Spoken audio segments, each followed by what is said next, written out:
And welcome, Pacer fans, to an exciting Sunday afternoon here at the softball field for USC Aiken. Leading off for the Converse is going to be number 13, Maddie Lukens. On the mound for the Pacers is Lindy Dorgan. Pacers having played yesterday. Gives Dorgan a chance to come in here and pitch. Converse having being a first-year program. And Converse is still pretty good as a first-year program, but Lenny Dorgan, if she's supposed to solidify her spot as a number 3 pitcher, is going to have to come in and get some innings somehow, some way. So this is her first career start, I believe. She picked up a win earlier this year, so good for it's a good job for her. First pitch thrown for a ball. A little reach out shot there. Good hustle, and she's going to be safe.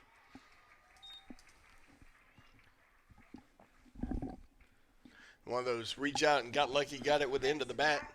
Number 2, Shelby Bullock. Shelby Bullock's going to come to the plate for Converse. And she's batting .350 on the season, so they're best hitter on the team. She's got 1 double, 7 hits on 20 at-bats, so not a bad start to her season.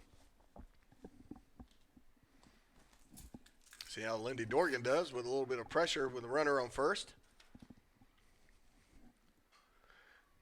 Good bunt and good hustle by Megan Jean Thrower. Diving attempt. Almost had it, but it just rolled out of her grasp as she hit the ground. And so runners on first and second. That was tremendous effort by her, though. Next to bat, Savannah Fain. Megan Jean always just, somehow she's going to end up dirty, whether she's making sand angels or diving for a ball. She'll do something, that's for sure. But Fain comes into the game batting .250 on the year. Has a couple RBIs.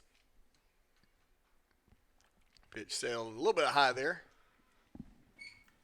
And So it's almost like Converse is realizing that Dorgan, this is her debut as a starting pitcher, and they're jumping on her quick. and Good looking pitch there. she might be a little bit nervous.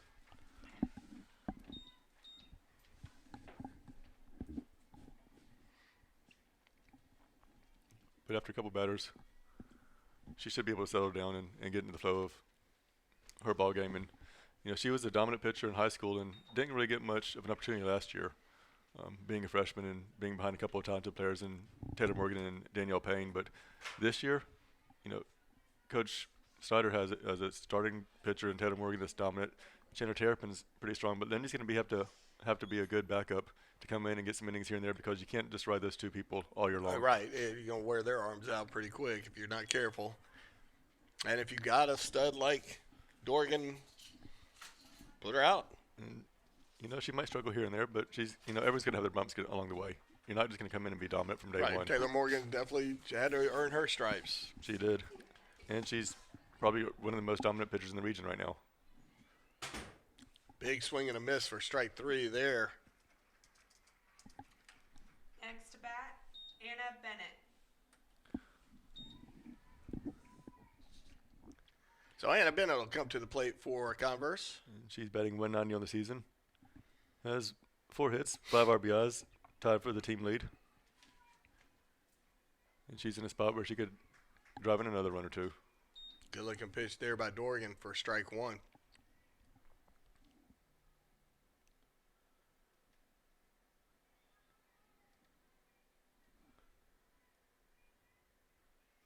Pitch will miss inside. To even the count 1-1. And you see with Converse, following Bennett, you'll have Clemens in right field, Land the DH, Harvey at third base, Marlowe in left field, Putnam catching, and Stedman in the circle. And we have Hot shot into center field. That's going to score 1. no, Actually, I forget. What am I saying? You got Sarah Monti out there in center field. Arguably- And the Converse coach is wise enough. She's like, no, we're going to stop here. Matt arguably, Clemens. Monty has the best arm in the country, in my opinion. I don't think it's arguably. I think it's just fact. Yes. I could say that. I mean, she saved about 12 runs last year and saved a few already this year from even attempting to go home. Right? That's going to bring up Mac Clemens to the plate. That pitch missing just inside, or ball 1. And she's batting 125 on the season. 2 hits and 16 at bats. And Commerce comes into the game at 2-6, but they face some tough opponents right now. Everyone wants to try to get on a first-year team and play them. But as we saw last year, Montevallo came up as a first-year program and was pretty solid in the Peach Belt Conference. That ball missing low. Appreciating the home plate umpire. Give me a little hint there. It's better than what we've had in the past at some places. Not having to play. Guess what this pitch is? And ball lifted up. Magazine thrower will squeeze that for out number 2. Next to bat, Kelsey Land. That'll bring up Kelsey Land, who's 4th on the team with a 267 average this season. So, Landy Dorgan, bases loaded, but so far defense has been helping her out. That pitch looked good. Called strike. And, she lets her defense help her out, but that's what she's supposed to do. Let the other opponent teams put it into play and let her team make the play so she doesn't have to worry about striking everybody out. And you get somebody like Taylor Morgan, she's a strikeout princess. She struck out 14 yesterday, which is a pretty dominant performance in the win over Limestone. Yes, it is. Yeah, that ball fouled straight back for strike 2. And speaking of Morgan, she improved to 4-0 in the season. Has a 1.21 ERA. She's already thrown 34.2 innings. Struck out 49 batters. So not a bad start at all for her senior season.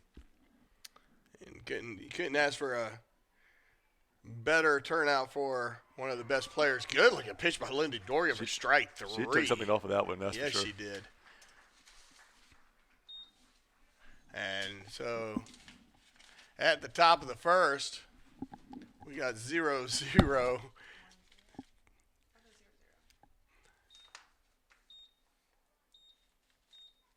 There we go. And we'll be right back right after this.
And welcome back.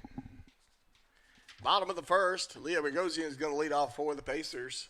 And she's been leadoff batter every single game so far this season. You don't see that too much, but she's earned the. He brings a lot of speed, and right off the bat, that ball is going to be foul. It's just off the line.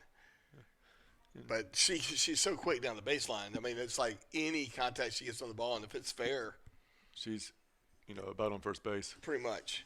I mean, you can see that there's not much to her. I mean, she's already doubled over her shorts and or not shorts but the pants. But those are shorts for everybody else. Yeah, they are. We can have a little fun. I see her parents down there in the stands, so just as they're nice not listening. Nice as they can be, and pitch looks like it's a little bit high. So win the count. Shocker there. She's all of 4'2". She's just as 5 foot, but she was wearing heels that day. platforms, standing on a box. The 1-1 pitch. But it Oh, says takes a good cut there. nothing about her personality, which is bigger than she is. Yes, she is a mighty mite in every little way. She plays big. She is a big personality. Bundle of joy. She really is. She's a lot of fun. We've enjoyed getting to know her. 1-2 pitch.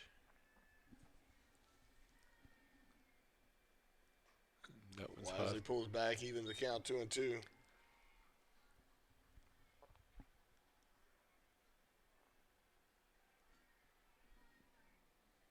Bogosian batting just 217, but she started off really well. She was the freshman of the week in the Peach Belt Conference in the opening weekend of the season, but she faced some tough pitching in the past couple of games, and she's been out on several close calls at first base, but a couple inches over one way or the other as she puts the ball, it's a hit. But the count's full now, 3-2.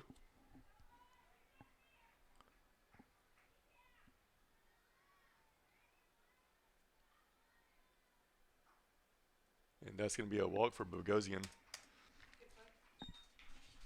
And usually when she gets on base, she's going to come around and score. Get ready for some Sarah fireworks. Montai. That's going to be Sarah Montai to the plate. And Montai third on the team with a 357 average. 2 doubles, 1 triple, and a homer. She's batting, she has a 607 slugging percentage this year and 18 putouts in the outfield. No assists from there, but you can understand that as no one will run on her. Right. And she blasts out when Into left field. into left field, so it sounded great off the bat, though.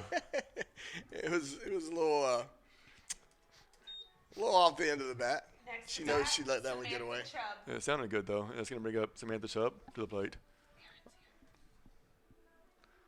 Chubb, who's batting 333 on the team, has 9 hits, a couple of them are homers, has 3 RBIs. A little bit of a, and you say at batting 357, she's still a little bit slow compared to what she wants to do this year. Showing bunt there, and And Leah Bogosian she was on makes second a base. steal. She was on second base almost before the catcher threw it. And it looked like a ball because it was inside.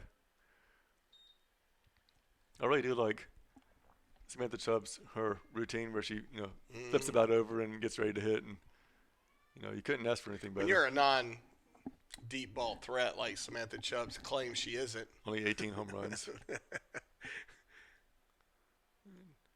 So 2-0 the count. It's saved by the catcher, keeping that ball from getting back to the backstop. And Backstop's not too terribly far back in this field. No, and what's funny is you'll see like Bogosian, if you can pay attention with her putting her arms straight forward, like she's trying to run, like trying to get some momentum while she's sitting there like a downhill slalom person. She is she really is. Here I come. And it's 3-0 the count now, but I don't blame him. I wouldn't pitch to Samantha Chubb either. She has a way of hurting your feelings. You hang one across the plate. But that's only with softball. She's probably one of the sweetest people you'll ever meet. Self-proclaimed princess, as we talk about all the time. She's a diva. Your words and hers probably too. Good looking pitch there, called strike. And she was going to take all the way, and why not? If they can't pitch it over the plate, It's then one of those ones where you go, dare you throw that one again. Ball may need a flight attendant as far as it can fly if she throws that pitch again. Good looking pitch there, catching the inside corner of the plate to fill the count. 3-2. and so we'll see if Chubb will take the bat off her shoulders at this bat bad.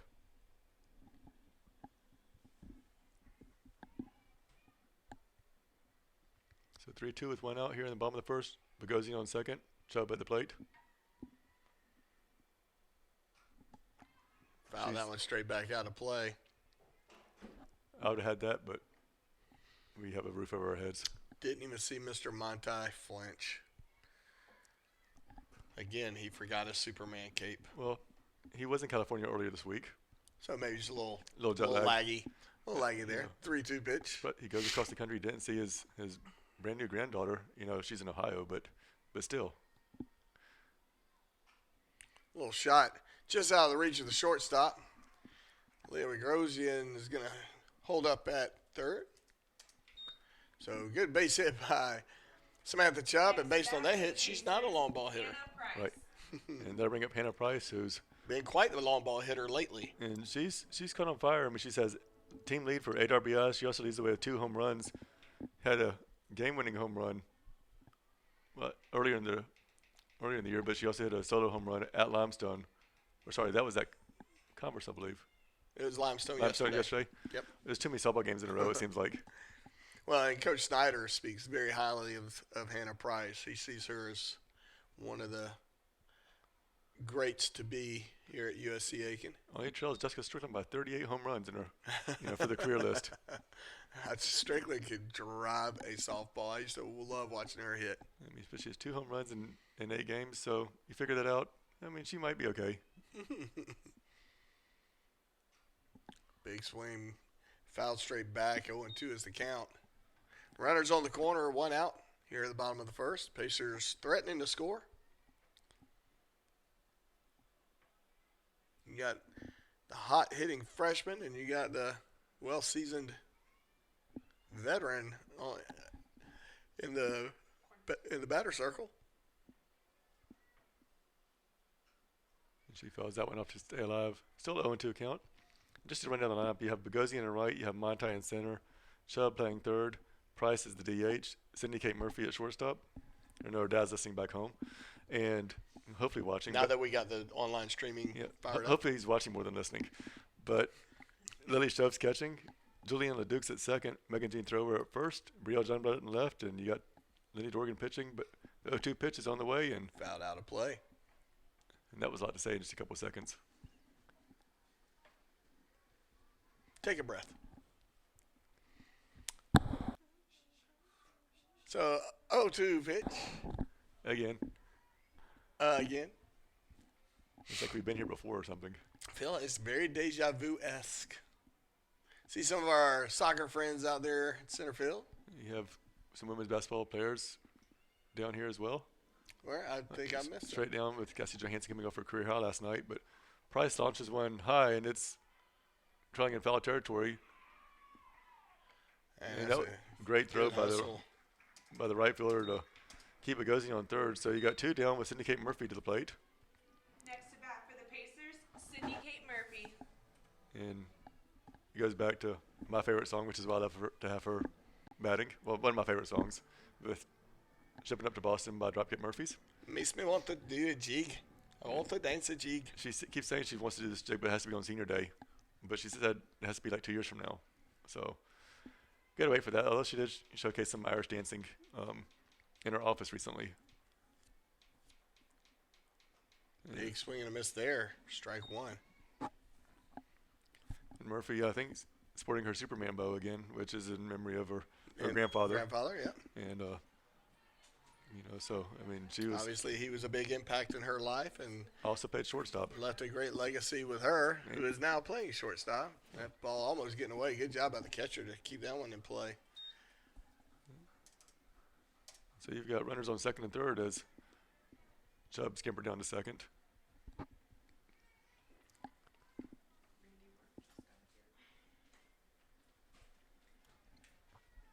So the 1-1 pitch. Runners on second and third. That ball fouled straight back. Making the count 1-2.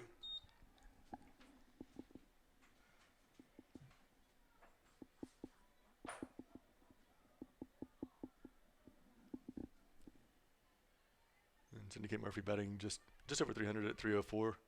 7 hits so far this season. Has an RBI, 8 total bases. Her double was a huge one, though, to tie up the game against Marcel on opening day.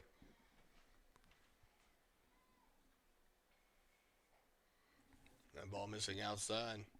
Even the count 2-2. You got 2s across the board. Very 2Z up there. Looks like 3 of a kind working on a full house, you think? Just real 2Z is what I'm seeing. I think it's been a long weekend for you, hasn't it? No.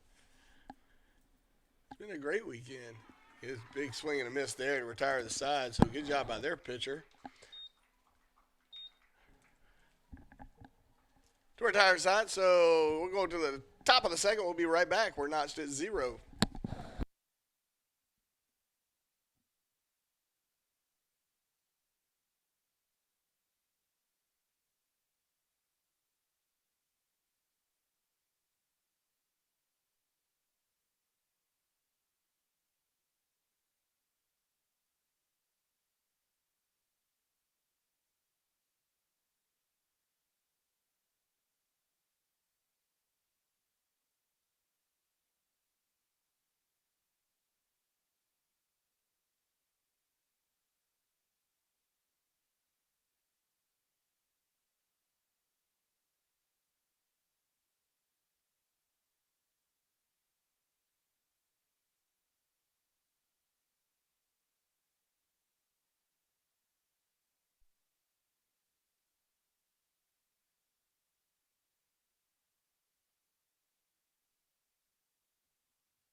And welcome back here at the top of the second. At bat. Well, I'm looking at the wrong lineup. It's going to be Harvey at the plate for Converse. Tristan Harvey comes in the game batting .250.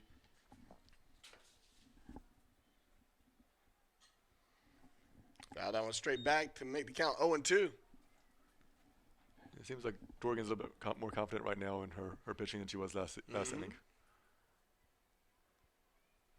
A pretty good sized crowd out here for an afternoon. It really game. is, especially with a little overcast. Wasn't sure if it was going to open up and rain all over us or not. Big swing and a miss there. For out one. Now batting, Morgan Marlowe. He's going to bring up Morgan Marlowe to the plate.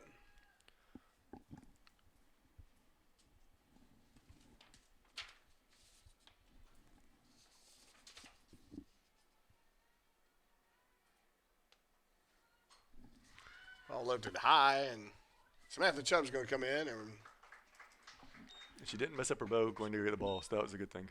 yes, bow is fully Now intact. batting, Dory Putnam. Rocking a different color scheme on their bowage today is Samantha Chubb. I can't tell color, so. No, you can't. I just told her it looks great, and she's happy.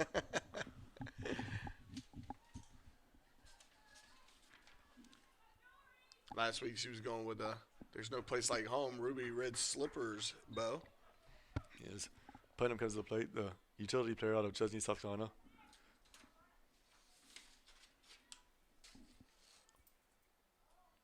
She's batting .273 on the team, which is third highest. Good looking pitch. Couldn't get her to chase it though. So the count's 1-1.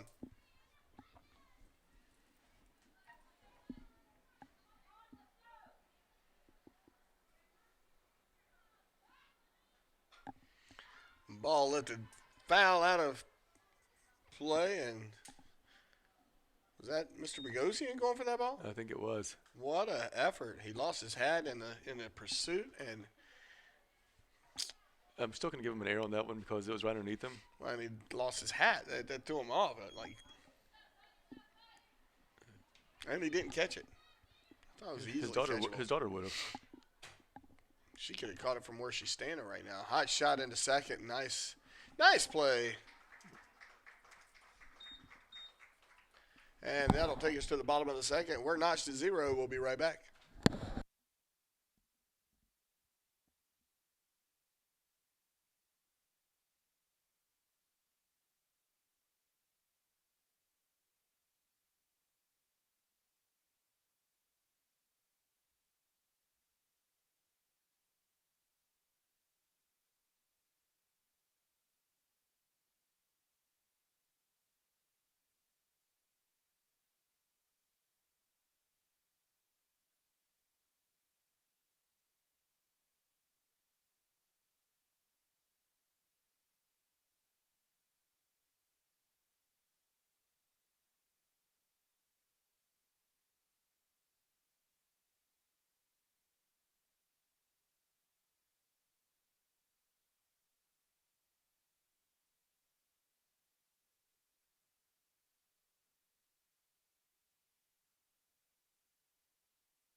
And here we are at the bottom of the second. Lily Schoaf is going to lead off for the Pacers. That's another freshman that Coach Snyder's really high on. She's only had 2 at-bats, though, in her career so far. Well, he's high on her promise. Absolutely. Jake swing. Called strike. And I think that was just called strike, period. I think so, too.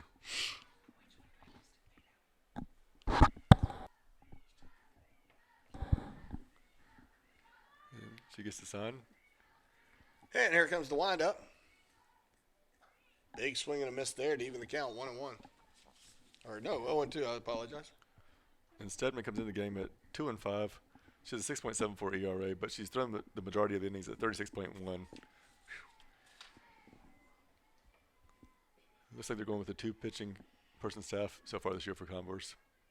That was a good-looking pitch there, just missing. Make the count 1-2. Try to get her to change it off the outside corner.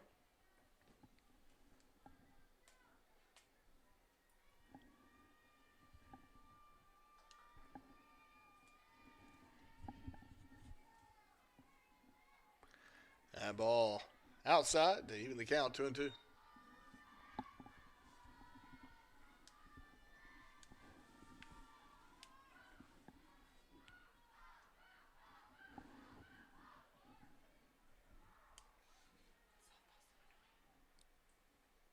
I'm kind of confused on what the cheer was on, but A lot of grunting. Good eye there by Pacer batter not to swing at that one. The count is full, 3-2. and Shof makes sure that she can reach all the way to the other side of the plate, with her bat. Just, but that was about. I mean, it was. She might have needed an extension to get to that ball. That ball high and inside, and for a free pass to first. And that's the first Next time that to she's been on the bat, base Julianne Leduc. in her career. So it's going to bring up Juliana Duke, another newcomer this year. Luke's played in. This is the fourth time she's played. She started 3. And she's a transfer this season. The infielder's coming from Middleburg, Florida, St. John's River State. She and Sarah Timmerman have been platooning so far at second base this year.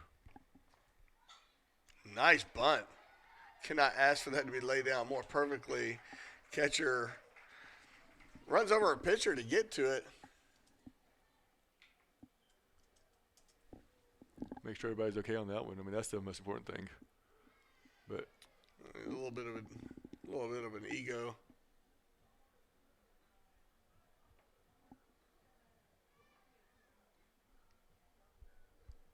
I think there's a little bit of argument saying that maybe Leduc was in the way, but she had every single right to go to first base the way that she did. Well, when you're bunting, it's kind of a it's was kind of a priority. It was a great job to sit there, and the ball was deadened about literally 3 feet from home plate. Yeah, I mean, she laid down the perfect bunt. It's like the Tom Aminsky hitting drills. He would have said that's how you sit there and lay down a bunt. That's how you. If you want to refer back to the 1980s Fred McGriff TV commercials. Nope, don't remember that. I you remember Fred McGriff, though. You're probably in your 40s or 50s at that point, so it makes sense. You're the one bringing up the early 80s, maybe. I was like a wee little kid. Okay. And Daring squares around a bunt, but sorry, not Daring. Wow, Megan Jean Thrower. Sorry about that. Thank you. I saw the 5, and I was like, oh wait, no, but Daring is not playing, so that would make more sense. But Megan Jean Thrower squared around a bunt.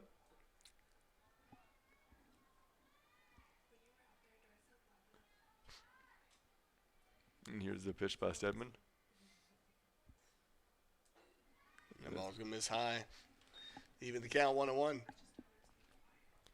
And Thrower, although she struggled to start the season hitting the ball, has hit the ball really hard the last couple of games and gotten a couple of base hits and all, and that's going to help her out a little bit. But Converse is going to go talk to their pitcher for a second, so we're going to take a break with pitchers having runners on first and second with nobody out here in the second inning.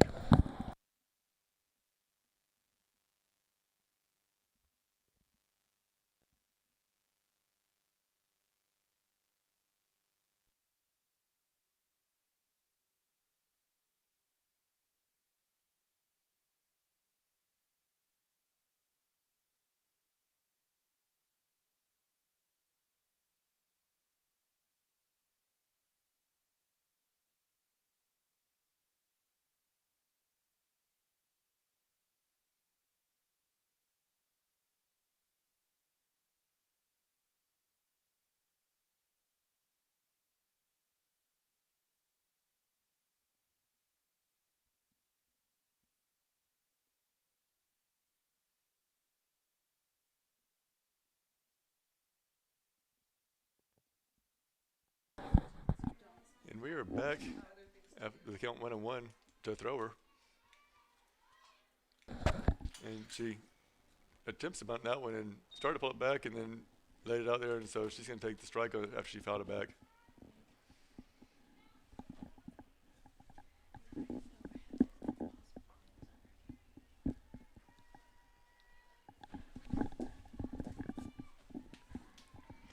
Seeing some of our friends in the stands, it's always good for them to come and support softball. Pacer athletics in general. Beautiful thing. Hot shot. Lifted. Down the third base line. Third baseman ranges over and gets that for out number 1. That's going to bring up Brielle Jungblut. Next to bat, Brielle Jungblut. And Jungblut having a pretty good season after redshirting last year.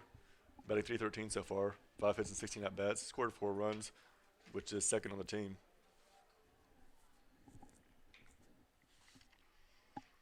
Already stolen 3 bases, so not bad for her. Definitely impressing me with her speed. It seems like she's gained speed since her freshman year.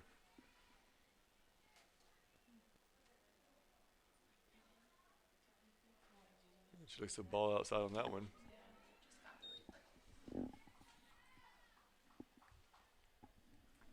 So 1-0 count, and pretty much you'll see that Brielle will just try to tap it and run. And with Schofel in second, you obviously are trying to take a little bit more power as everyone's playing her deep. But she'll probably just try to drop it right over the infield. Big swing there. Foul back. As they're running. When I say big swing, for her, big swing. I mean, she's a running slapper. She's got some power, and she wants to hit bombs, but they're just put the ball down and you get on base. Usually she tries to hit to the left side of the infield, but with the way they're playing, it wouldn't surprise me if she tries to hit it over towards second base. Because the second baseman on the contact's going to be running to first, and that's going to leave it wide open for her. Good looking pitch there for strike 2. As Shof kind of strolls off second base and acts like she's going to steal third, but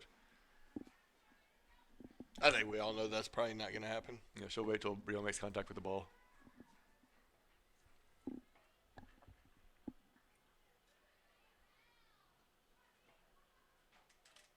Got ball a miss outside.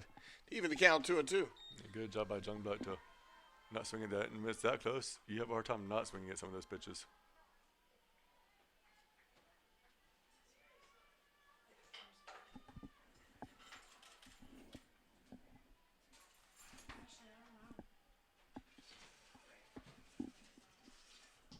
She fouls that one back, so it's going to stay 2-2. 1 out, 2 on here in the bottom of the second. Still scoreless. Pacers looking to get on the board and maybe try to break this thing open pretty quickly.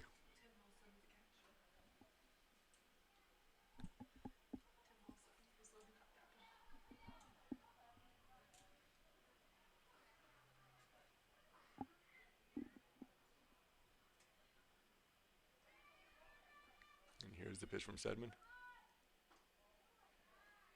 Good eye by Jungblut there. Count is full.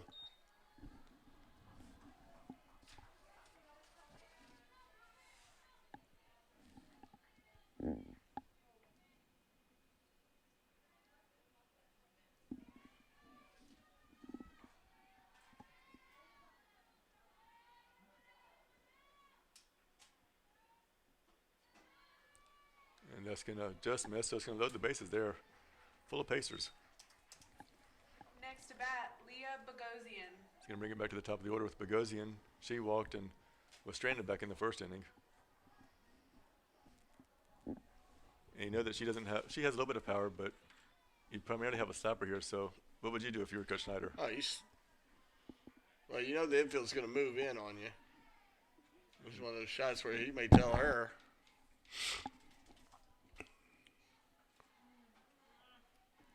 Maybe do more of a punch shot, try to punch it into one of the gaps.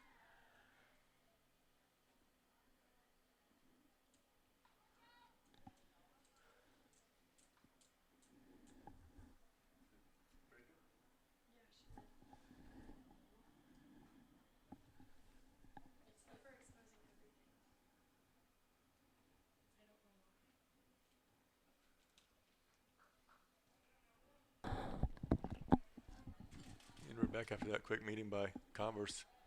And Simmons getting ready to square off against Bogosian for the second time today. And she is just missing on that outside corner. She's trying to nibble at it, and they're just not giving her that call. But we've seen earlier this year, umpires lots of times if they set up right there are just going to call it every single time. Right. And it's going to be up to that particular umpire. They're not – they all have their own eye for a strike. I guess it's the human quality. That was a good little slap shot opportunity. She just missed that one, fouled it out. Probably the farthest she's ever hit the ball. That one hit up into the net. It's very different from where she usually hits anything.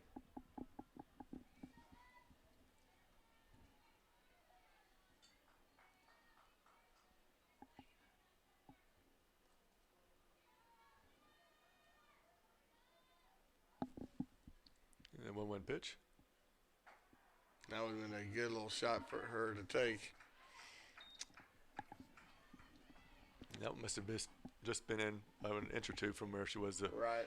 In the But first that was pitch. a great spot for her to slap that over third base's head.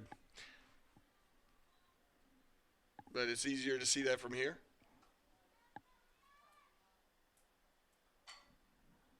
And she reaches and fouls that one off, so it's going to stay 1-2 the count.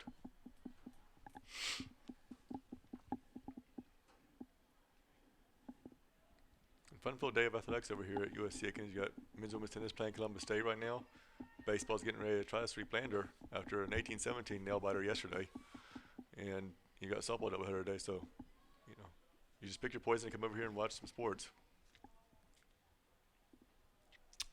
She swings at that one and misses.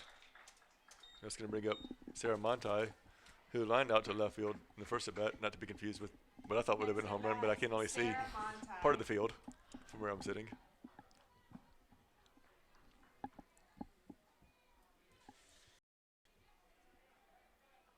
Pacer fans are not. Parents and grandmother alike, and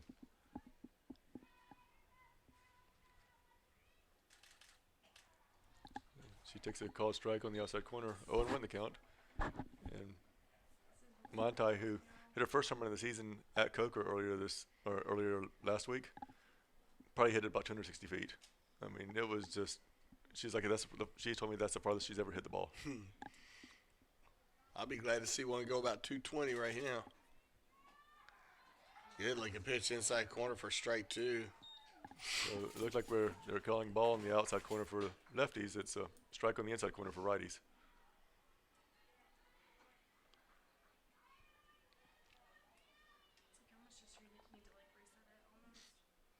So 0-2 count with bases loaded here in the second. Fights that one off to keep the count 0-2. You know that Montai wants to go yard, but just take a base hit right here.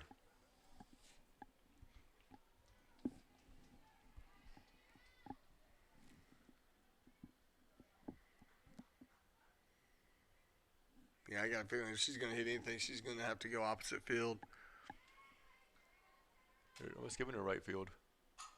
And she pokes it up the middle for a base hit. That's going to score two. So good hustle. Our Pacers on base, and that's going to put runners on first and second for Samantha Chubb. Next at bat, Samantha Chubb. And Chubb singled in the first inning. Was left stranded though, so here's to hoping she gets another hit.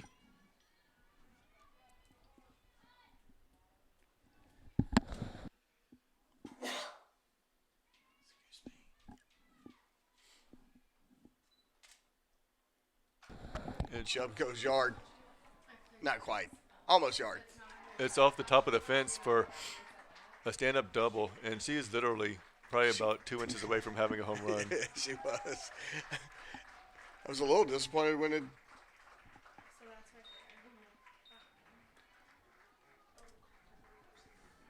And, you know, she hits it anywhere else in the ballpark, it's a home run.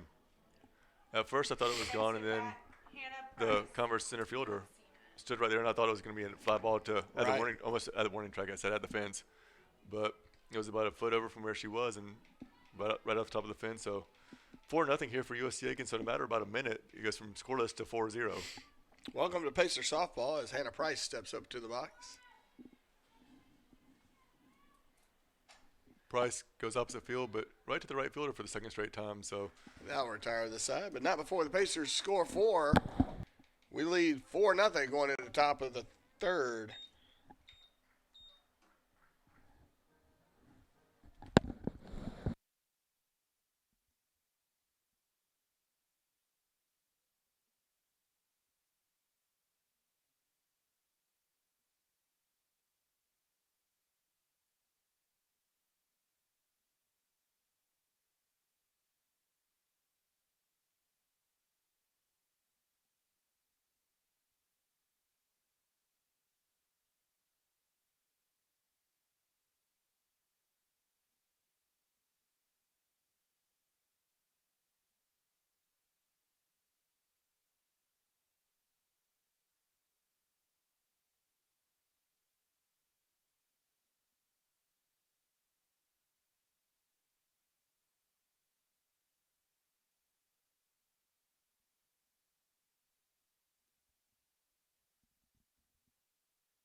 and we are back here at the top of the third inning with Lukens back to the plate.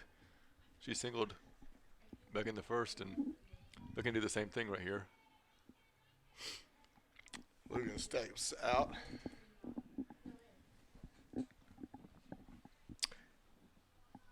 Lindy Dorgan looking really relaxed in the circle for the Pacers. High shot to short. Sydney Kate Murphy with a quick throw. Out number 1. And for someone that has only played shortstop for a couple of months, she's progressed so She really, much. yeah. And she's got one of the best arms, for a shortstop that we've seen in a long time. But her just getting used to the way the ball comes off the bat and where she needs to be is pretty good so far.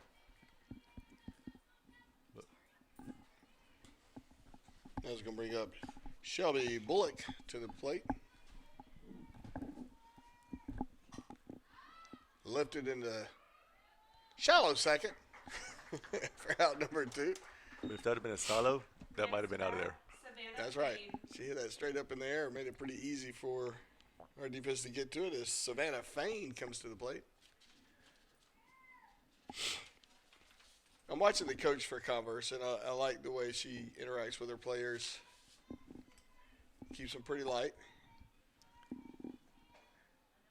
And as a first-year program, it's got to be tough to sit there and go in and know that you're the underdog in just about every single game. But a lot of it is just keeping your kids upbeat and light, and they're going to be able to get some quality wins this season.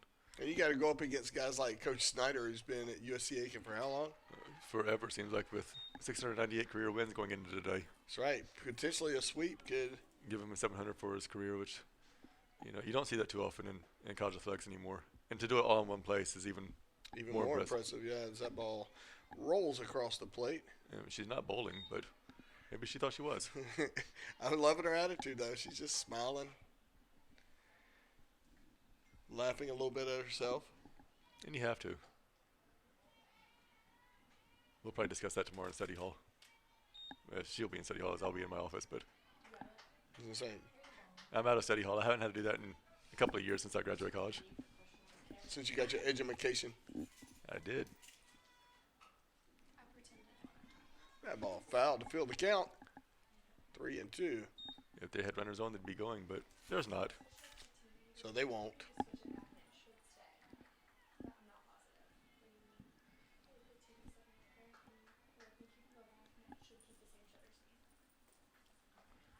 And the strikeout for the final out of the inning. So great job by Dorgan to roll through the side fairly quickly. And going to the bottom of the third, Pacers lead 4-0. That's impressive.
And we're back. Sydney Kate Murphy leading off for the Pacers. She was a bit impatient wanting us to play her It walkout gave song. us the stank eye from out there at the plate. See, if I play this next, actually I'll still play it because she's Where's one of her my mom? favorite kids. Oh, her mom's not paying attention. To us. She's paying attention to She's her daughter. watching the game, right. Strike on the outside corner. Dad probably watching back home, and her sister who recently got married back in Ohio. Whatever. It's Sunday afternoon. Her dad's falling asleep by now. Stretched out on the couch, got the game on. I respect that, but he's in the nap time right now. Good shot by Sidney K. He might want to wake up and see that. Nice little single. He's a fireman, so he might have the shift off. But if not, I'm sure the whole firehouse is watching, which will bring up our viewership to like maybe a few more than we have. Another one or two, yeah. Lily Shoaf. That's gonna bring up Lily Shoaf to the plate.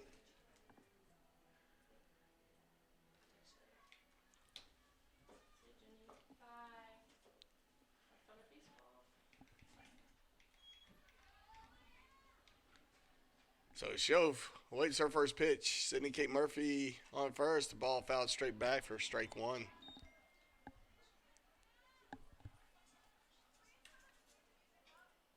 Yeah.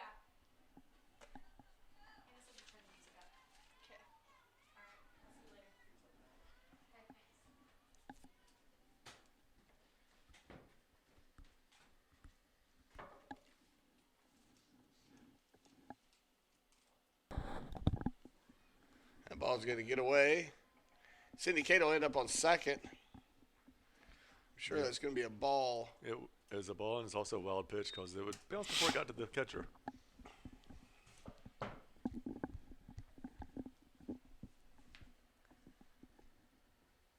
You saw Sydney Kate Murphy scamper to second.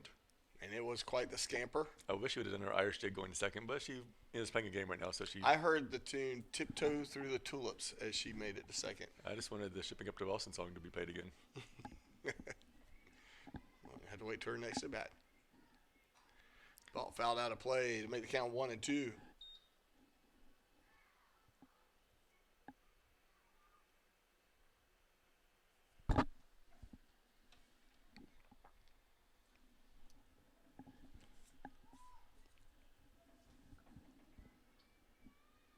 Pacers could really break this game open here with no outs here.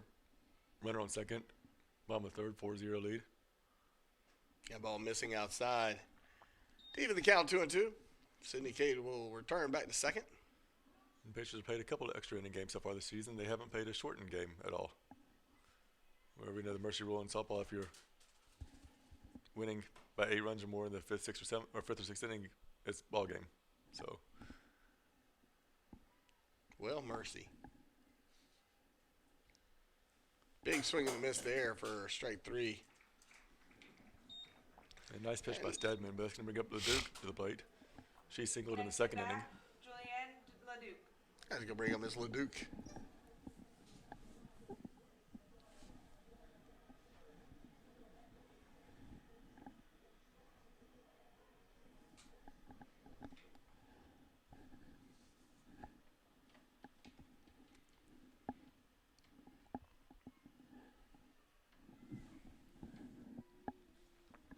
And Stedman with the call.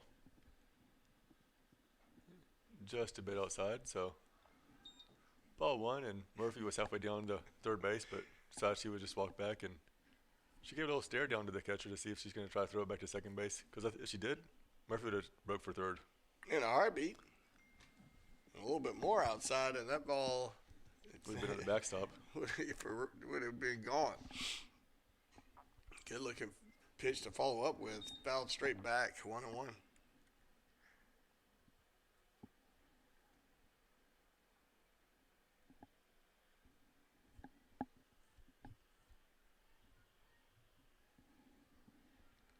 I do like this umpire, how he always gives the count and make sure that everyone knows what it is. He's my favorite that I've seen so far.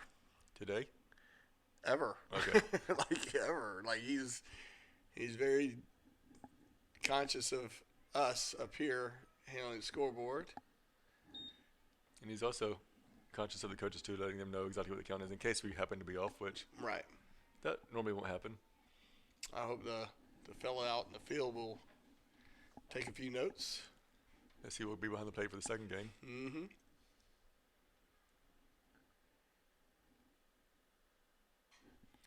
Ball lifted. That's going to stay in play. And the first baseman able to catch that right in front of the Pacer dugout. It's going to bring up Next at bat, Megan Jean Thrower. Megan Jean Thrower. And she fouled out to third base in her last at bat.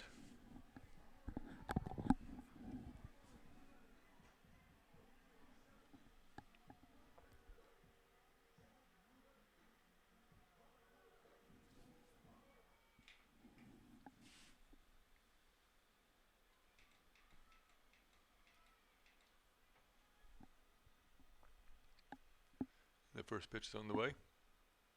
Good looking pitch. Catching the inside corner of the plate for strike 1.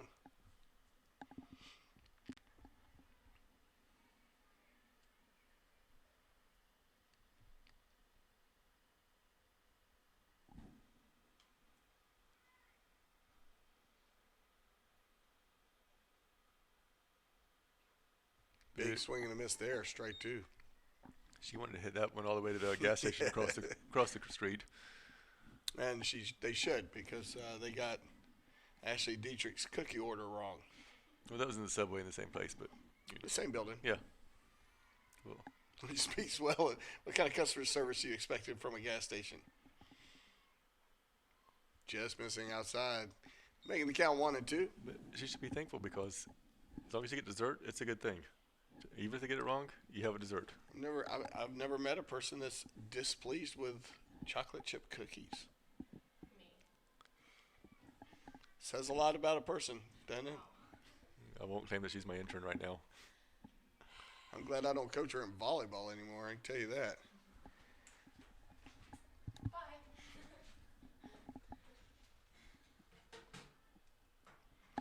So 1-2 count. A 1 on and 2 out here in the bottom of the third. Pacers lead 4-0.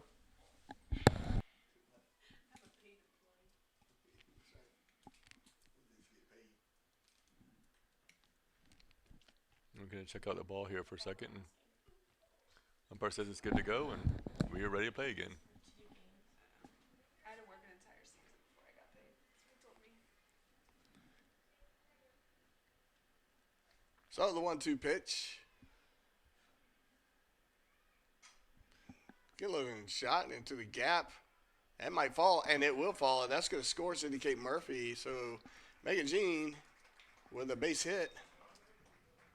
It was well placed. Everyone was playing so far deep that it just bounced. Oh, wrong button.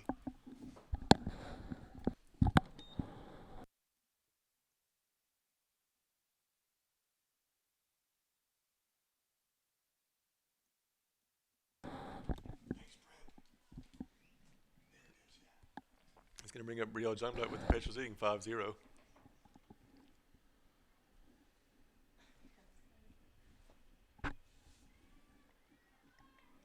So Blatt walked in her first at bat and takes the called strike there.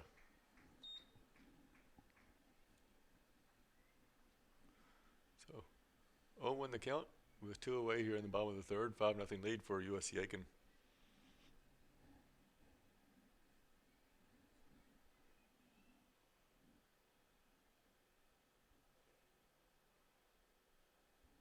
Missing outside. Even the count 1-1.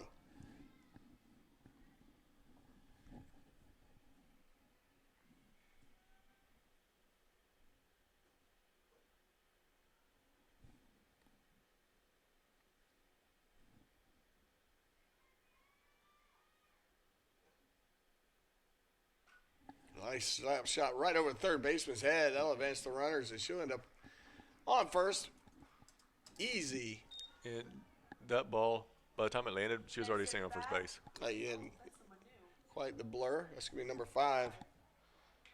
Carly Kennard. Carly Kennard coming to the plate for Next the at Pacers. bat, Carly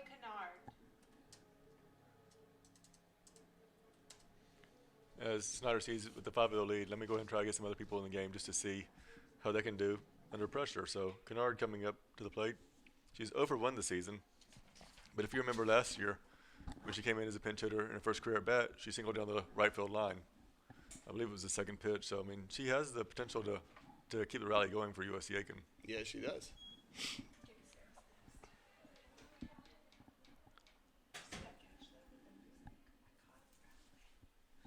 Want to give our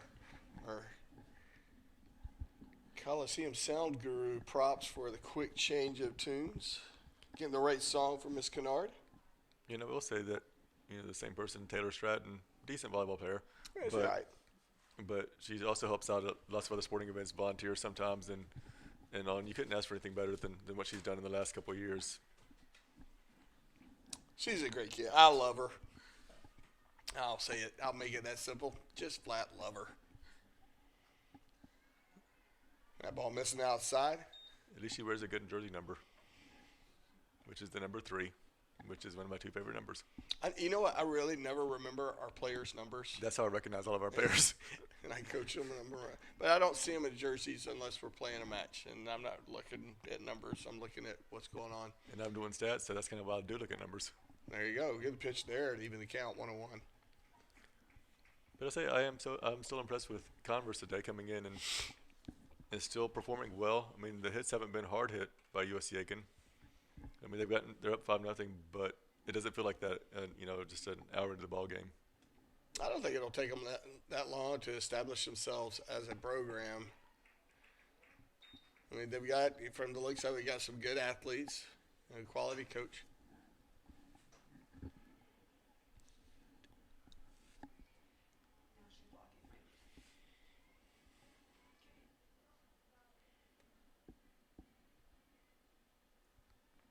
The 1-2 pitch. She stops one down the right field line, just foul. Otherwise, that would probably been a double. That's going to send all the runners back 60 feet. Megan Jean might need some oxygen. She's actually a really great athlete. She moves really well. She has what you call like closing speed a lot of times. She doesn't seem like she might be the fastest one, but trying to get to like a ball. No, she gets to it, yeah. Cat like reflexes too.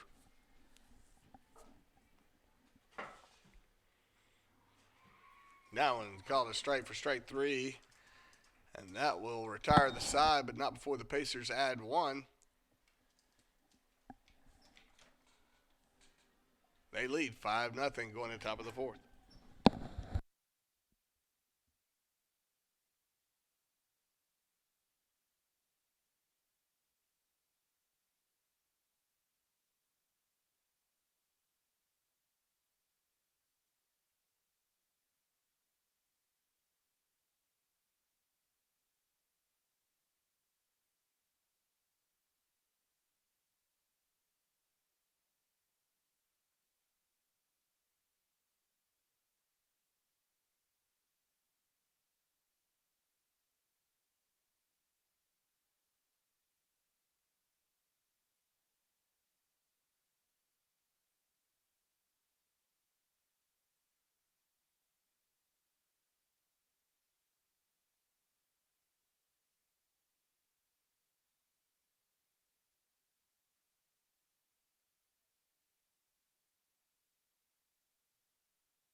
And welcome back at the top of the fourth. Anna Bennett's going to lead off for Converse. A little defensive change. Carly Kennard will go into left field for the Pacers. Brielle Jungblunt's going to play right field, and that just about covers it. So, top of the fourth. Pacers lead 5-0. Hot shot into center field. Got Monty all the way back at the fence. Good catch by Monty for out number one. Next at bat, Mac Clemens. I was going to bring up Mac Clemens to the plate. Double aught.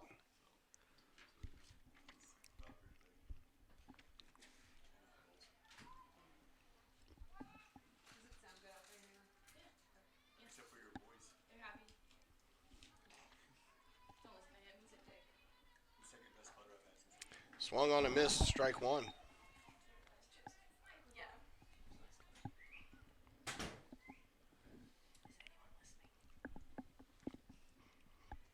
0-1 pitch. Good effort to frame it. And it worked. Strike two.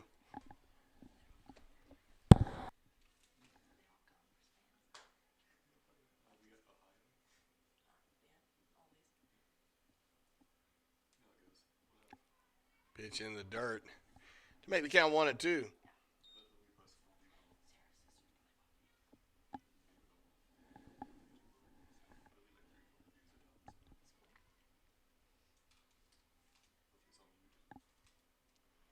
Big swing and a miss there for strike three. And you really see, Next at you really bat, see that Dorgan has Kelsey settled in Land. after that rough first inning. She's pitching with a lot of confidence. Getting good motion on the ball, moving around in the strike zone, keeping the batters on their heels. So she's got 5 strikeouts through 3 2/3 innings.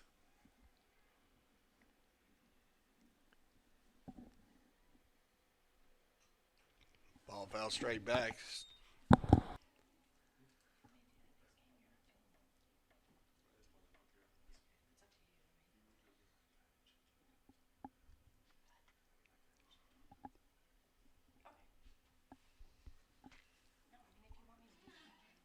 No 1 pitch.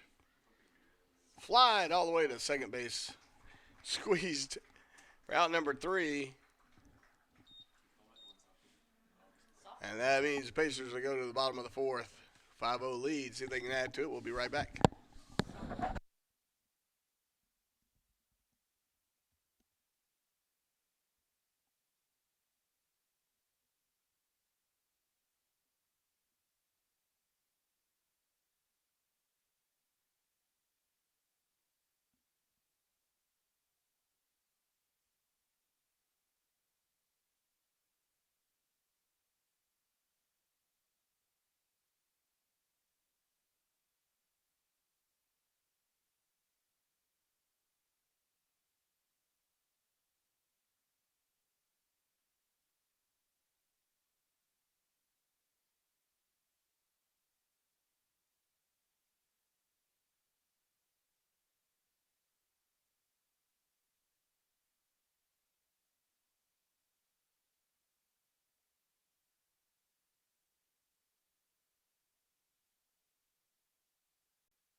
Next at bat, Sarah Monti.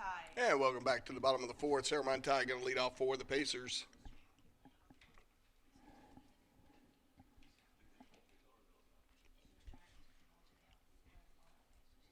First pitch. Gonna miss outside.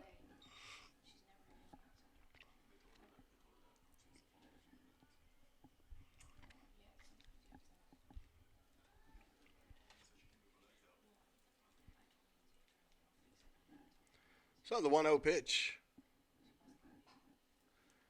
Dribble short. Gonna need some speed to get there, and just a step short for out number 1. Samantha Chubb. They'll bring up the third base diva, Samantha Chubb. The self-proclaimed princess who's 2 for 2 today with a single and a double. And her bow has been consumed completely by her helmet. We'll see how that affects her swing. I can't even respond to that, Chip.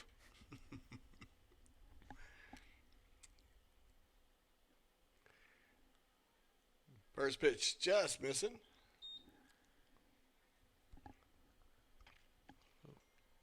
One of the count, and Chubb already has 2 RBIs, but she hasn't been able to cross home plate yet today, so we'll see if that can change. Still looking for her first home run of the season, but she's not a long ball hitter as she scoots out of the way with that pitch. 2-0 count.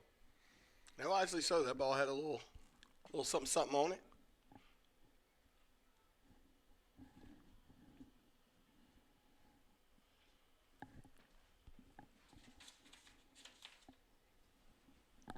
So the 2-0 pitch.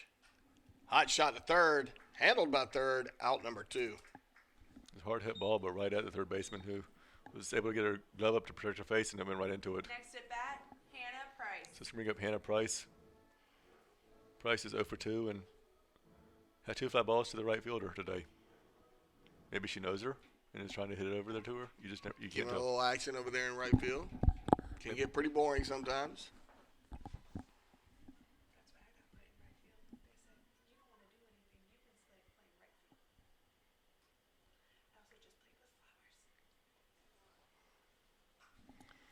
Price hits went a mile high, but very playable in the left center field for the final out. So 3 up and 3 down for the Pacers. Heading to the 5th, USC Aiken leads 5-0.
And welcome back here.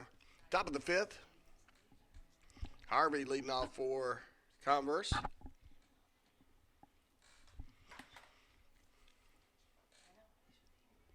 First pitch called strike.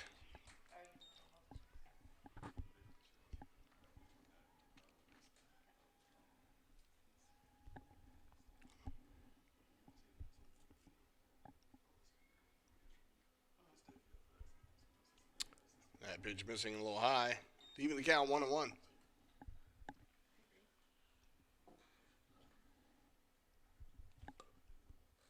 if that was on.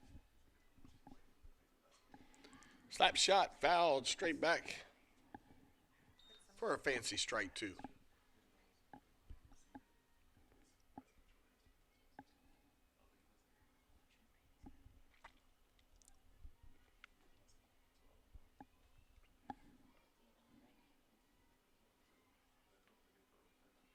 The 1-2 pitch.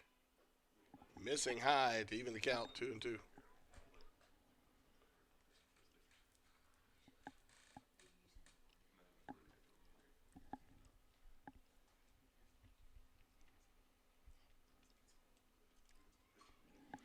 Lifted high down the third base line. Squeezed by Samantha Chubb for out number 1. Batting next, Morgan Marlowe. Up to bat for Converse, Morgan Marlowe.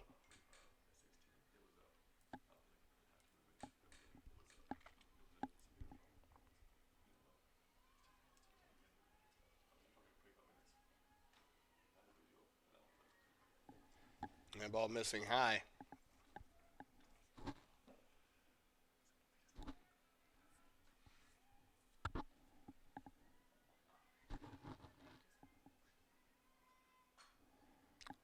Lifted into the gap. Carly Kennard is able to range over to get it over to left field for out number 2. Next batter, Dory Putnam. Dory Putnam will come to the plate.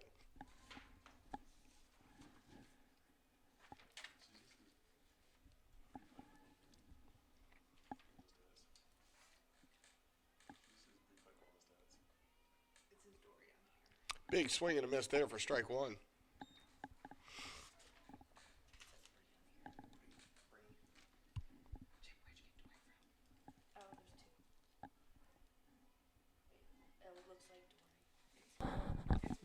That's the correction. There's Bree Putnam up there. We couldn't read the signature by the coach at the start of the game, but it's Bree Putnam.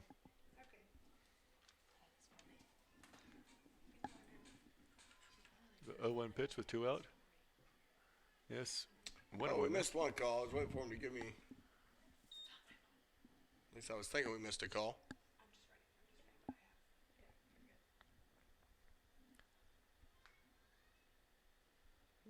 Nice looking off speed pitch there. It's just missing.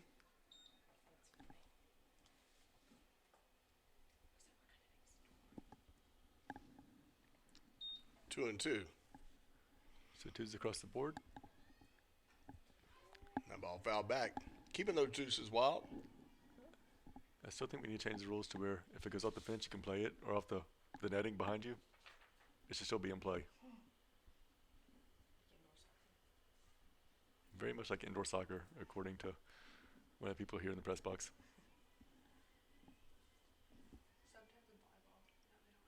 Not a lot of outs in indoor soccer, though. There aren't. When I think about it. Hot shot to second. Megan Jean quickly gets back over. Dice in the bag. Love her. Now retire the side. Pacers hold on to a 5-0 lead going into the bottom of the 5th. We'll be right back.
We are back here in the bottom of the fifth inning with Cindy Kate Murphy leading off and her Irish song playing. But Kelsey Land is now in the circle for Converse. This is the first time she's pitching all year long.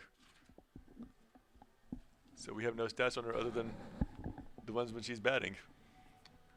And she's batting 267 coming in today, but pitching 0.00 ERA so far. We'll find out. See what she's got. Looked like she had a lot of off-speed stuff.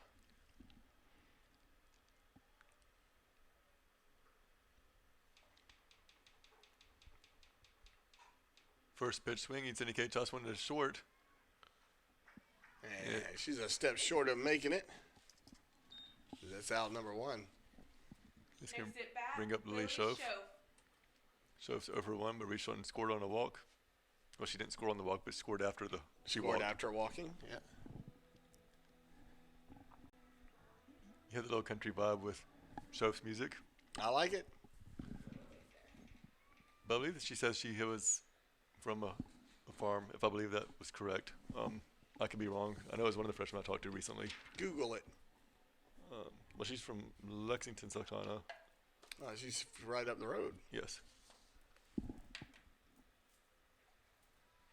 And off-speed pitch missing for ball one. But it was one of the freshmen we talked to when we were doing some of their videos that said that they were from a town that they had a lot of farm animals and stuff, and that's where they lived. It was on a farm. Okay. So I'm going to go out on a limb and say Lexington probably wasn't it. Lexington, Kentucky, maybe. Actually, that would be even less likely. That ball missing inside.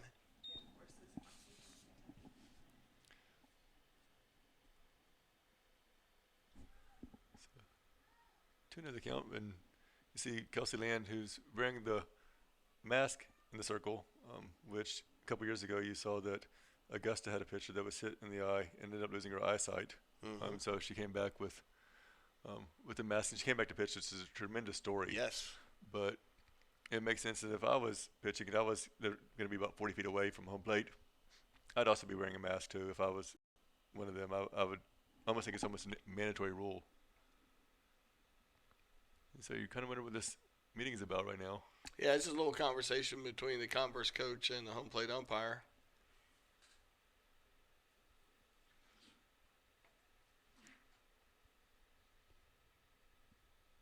Seeing as we have everything figured out now.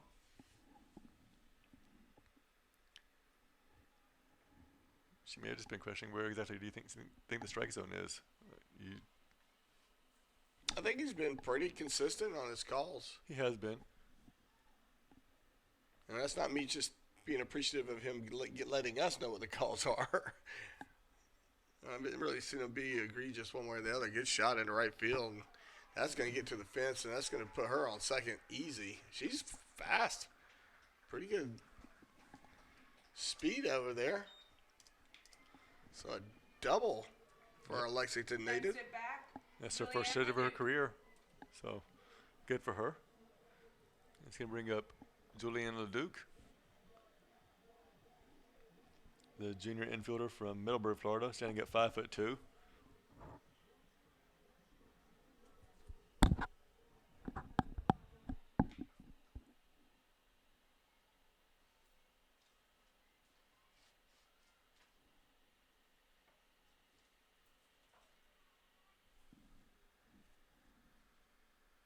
The first pitch.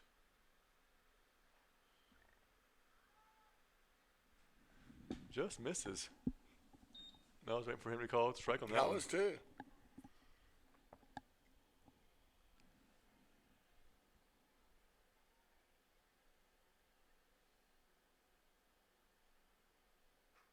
Misses high there, 2-0 the count.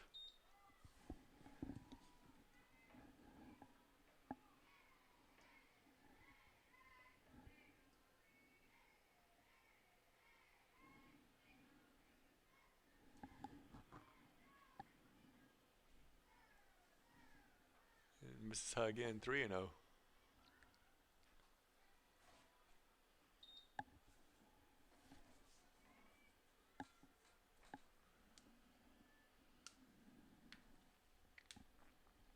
if you're LeDuc, you make sure that she pitches it right down the center of the plate.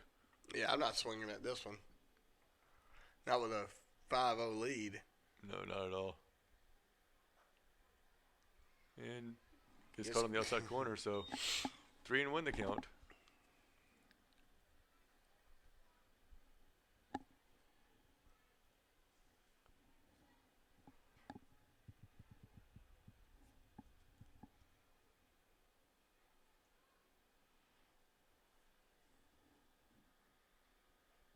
That'll miss and put runners on first and second. As thrower comes to the plate, Next at bat, Megan Jean Thrower. she's 1 for 2, but can have a chance to end the game right here too. If she hits a home run with the mercy rule that comes into effect after in the fifth inning. If you're leading by 8 or more, it's ball game. But thrower, who's got a lot of power, has not hit any deep so far this season.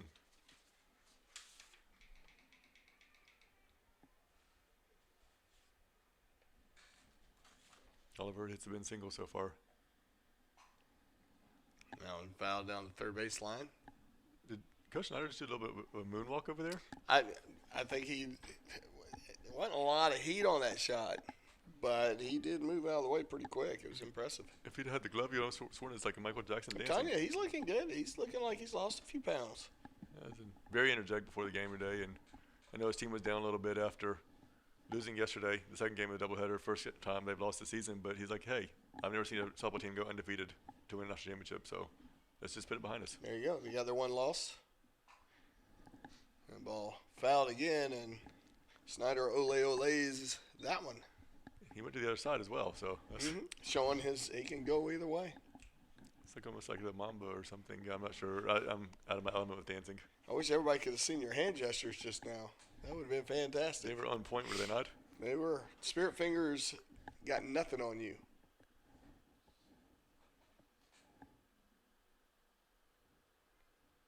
The 0-2 pitch. That one's going to miss. 1-2 the count. Went away. Runners on first and second. Pacers leading 5-0. Here in the bottom of the fifth and looking to tack on a run or two here.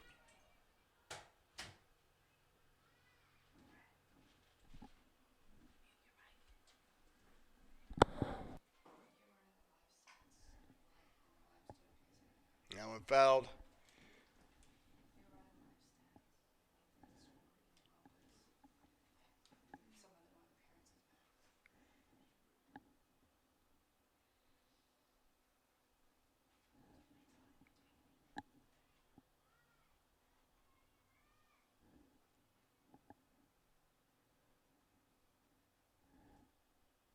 The 1-2 pitch. Hot shot into the gap. That's all the way to the fence. That's going to score at least one. And thrower end up on second. Nice double. Oh, Kate Sheely. And Kelly Sheely. Kelly Sheely. Yes. Next at bat, Kelly Sheely. And Kelly Sheely's going to come in. Haven't seen her yet today.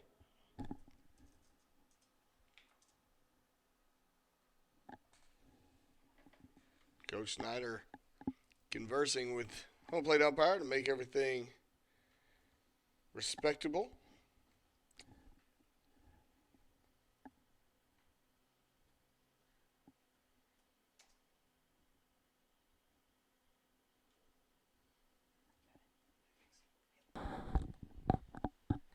We had a little bit of a miscommunication when I set the live stats today, and this should be fixed.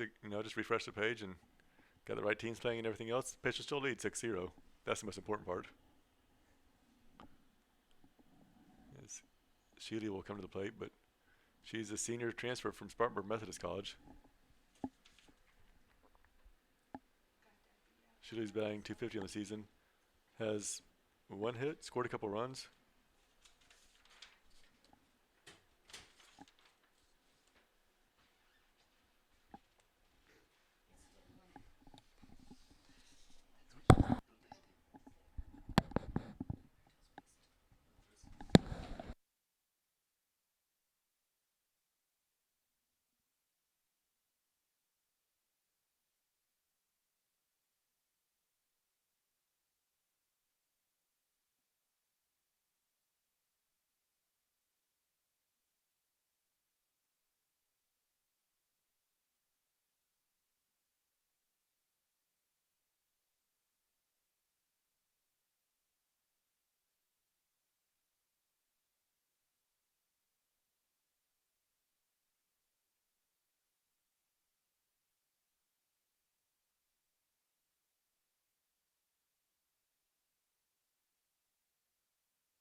All right, we think we got it figured out.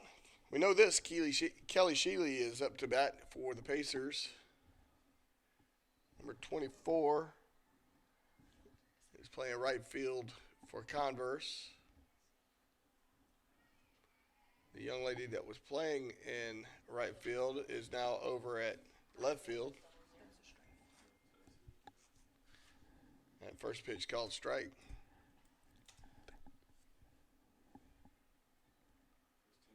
So the 0-1 pitch.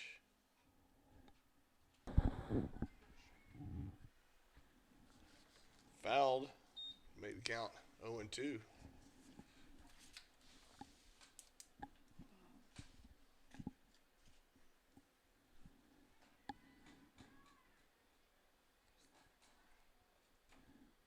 So base it here could win it for the USC Aiken.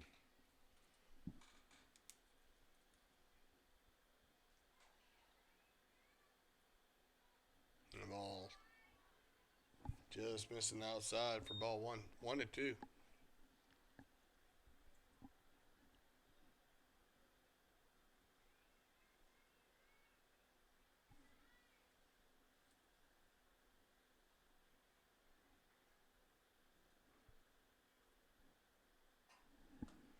Now ball's down the left field line, foul. Good hustle by left fielder. Can't quite get to it.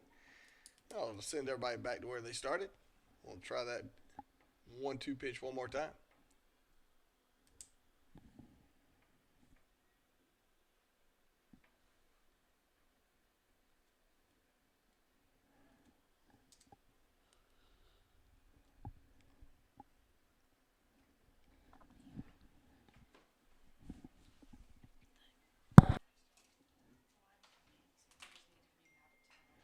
Hot shot down the left field line again, foul.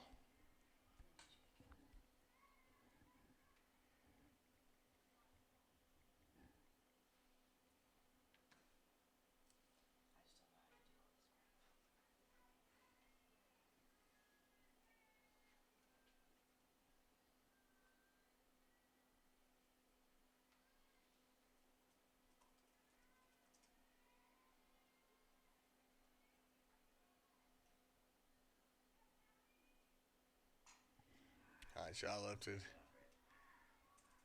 into center field. They'll score one and advance the runners.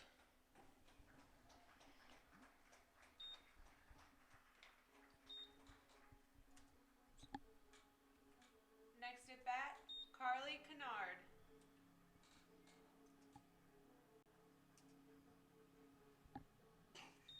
USC Aiken got one hit.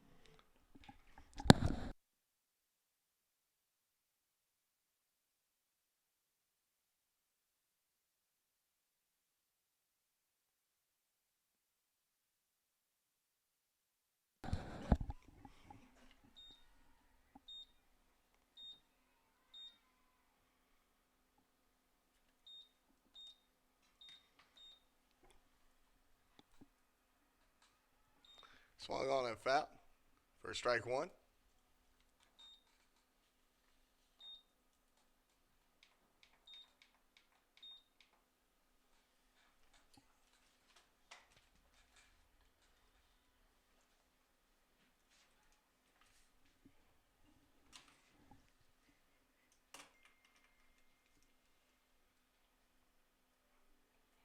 Missing outside. Even the count 1-1.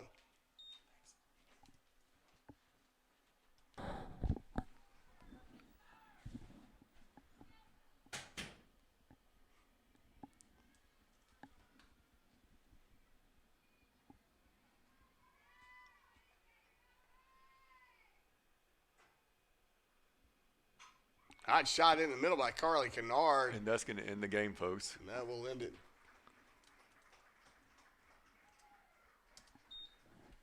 So Pacers win this one 8-0 after scoring 4 in the second, 1 in the third, and 3 in the fifth. We will be back in about half an hour with the second game of the doubleheader. Pacers improved to 8-1 though, and Coach Snyder has 699 career wins, going for number 700 when we get back.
And welcome to game two. Pacers won the first game 8-0. Converse trying to even the series up here in this second of two-game series. Lucan's leading off for Converse. And Hannah Price is on the mound for USC Aiken. This is her second career start. She was roughed up a little bit in her first outing, but she didn't pitch that much against Marcel. Hopefully she'll be a little bit better off now. She seems like she's in the groove. That was opening day that she was pitching the second game of the double. I can understand being a little bit leery coming Well, up. and it came on the heels of having to probably short notice. Right, because so then, if you're not expecting to pitch, and then a couple hours beforehand, you're like, hey, you're going to be pitching. I can understand the little bit of uneasiness she might have had. Little dribbler to first, and Megan Jean Thrower easily makes the play without throwing the ball once. Next at bat, Shelby Bullock. He's going to bring up Shelby Bullock to the plate, the second baseman. And here for Converse, you have Lukens at short, Bullock at second, Fain at first, Bennett catching, Clemens at right field, Marlowe in left, Harvey at third base, Land is DHing, Putnam in center field, and Stedman is pitching. We have a whole bunch of new Pacers out in the field for this game, and we'll get to that in just a second. As Price misses with that pitch. I'm already liking this home plate umpire. He's quick to give me a what up. And Price is pitching. You have Samantha Pica catching, and if you know anything about Pica, we did a story on her recently. Growing up, she did a lot of barrel racing and some activities, riding horses and those type of things competitively, and was knocked off the horse and actually broke her neck.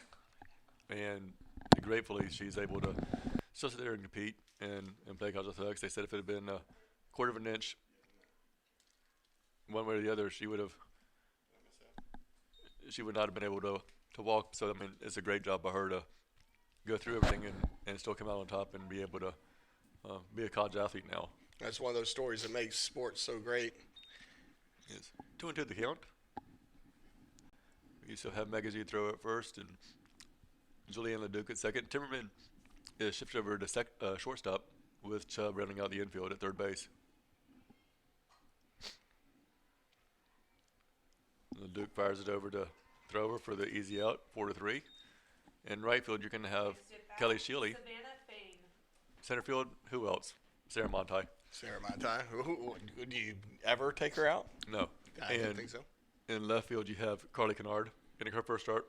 Over there, a couple times last year, you'll see her start in right field, but never left. And now we'll see what happens with her over there. Kind of a nice position for Coach Snyder to be in, to be able to kind of maneuver players around, and Kennard probably going back to what is more natural position for her. And last year we had such a stud outfield, and we still do this year, just a little bit more freedom with younger players to kind of move some people around. And the one thing that Coach Snyder talks about, we've got a lot of seniors on this team, but we have a lot of freshmen and sophomores. So he's basically got to coach next year's team this year to give them the opportunity to play as they line that one out to Leduc. So a quick 1-2-3 inning for Price, and go to the bottom of the first. Pacers looking to take the lead.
And we've handled our technical difficulties. Technical difficulties being that we've got a crew of Pacer fans outside the center field area, and they get a little rambunctious.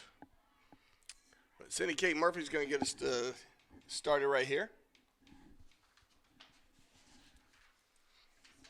First pitch taken for strike one.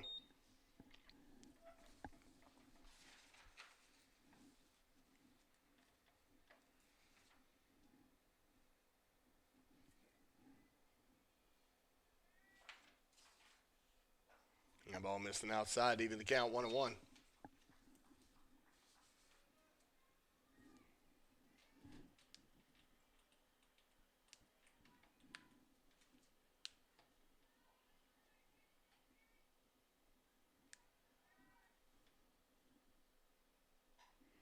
Cindy Kate will launch that one way back straight into the stands right in front of us for a long, high strike two.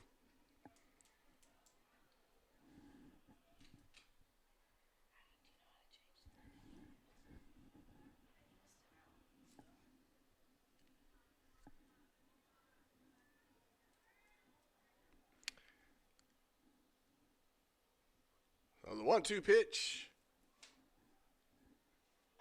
Hot shot into left field down the foul territory. I think she hit a car. She might have got a car from the looks of people's enthusiasm down that way. From what I can tell, it's an old beat-up car. Shouldn't be a problem.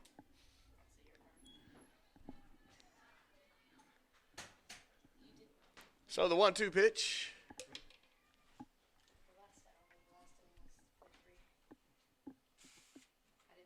Ball missing inside, even the count 2-2.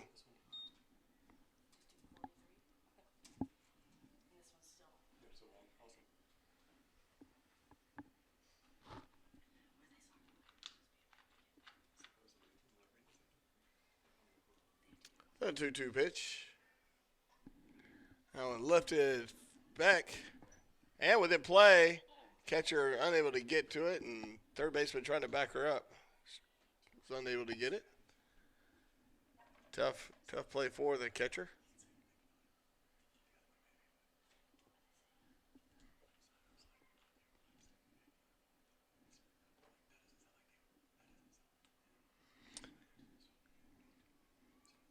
So the 2-2 pitch.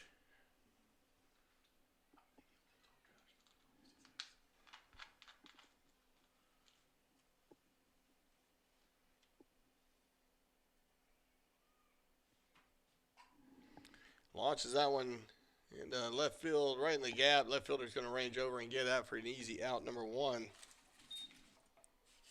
Good contact, just missed it. Next at bat, Sarah Montai. Sarah Montai will come to the plate.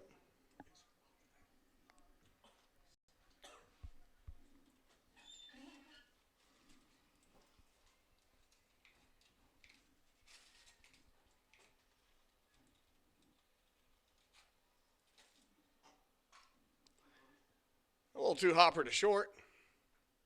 In time for out number two. And I'll bring up the lovely Samantha Chubb. Samantha Chubb. Bow in tow.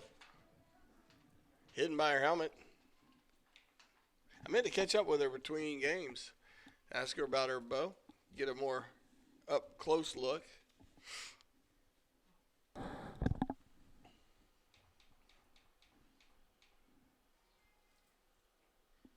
But I was distracted by my desire to eat. She was not too happy though after the first game. Yeah, they won, but she didn't perform as well as she thought she should have. So I didn't even bother her. And usually that's one of the first kids that I go talk to. Yeah, usually I take a right. This time I took a left because the concession was that way. Gets all to She that launches one. that one to the left field, and that's going to be her first home run of the season, number 19 for her career. Not a bad hit for a batter that doesn't hit the long ball.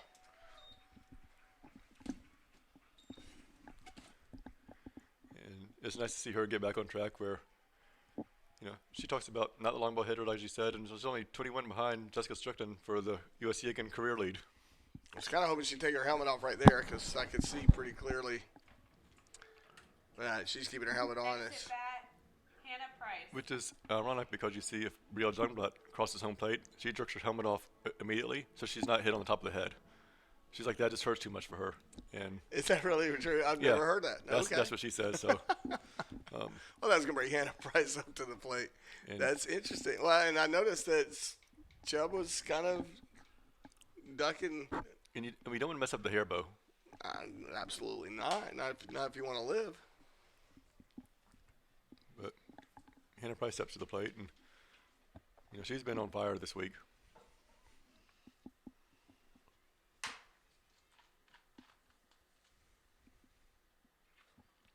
Good looking pitch there, called strike.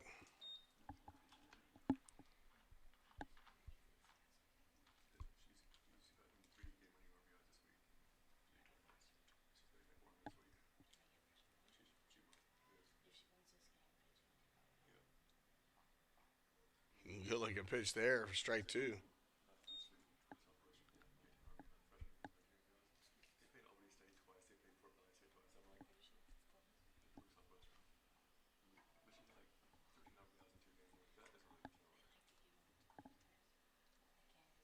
Oh, good looking pitch there. Just missing low from ball one. 1-2 as you count.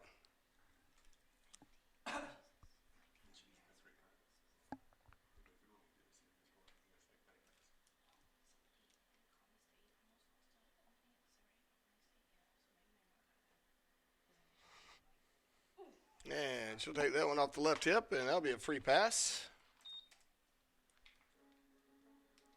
That's going to bring up Carly Next at bat, Carly Kennard. Kennard. Kennard to the plate.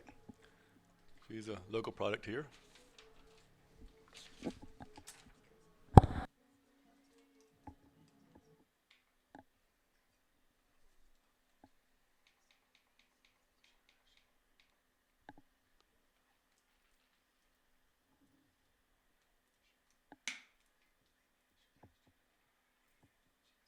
And first pitch missing low and in.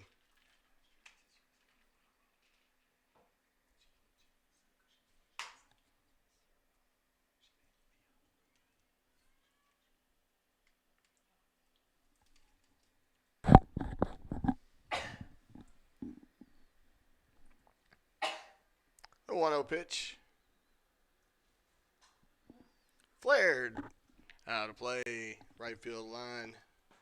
Even the count 1-1. Yeah, the Beach Island native. She went to Silver Bluff High School a couple years ago. Used mostly as a pinch runner and a right fielder from time to time last season. I believe she was 1 for 6 during her career.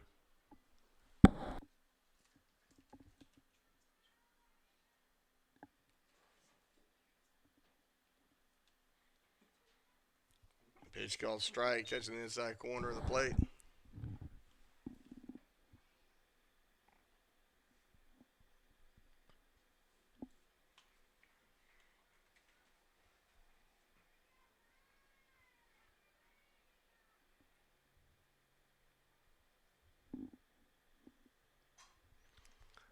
She looks Hit like, that to right field, easy play.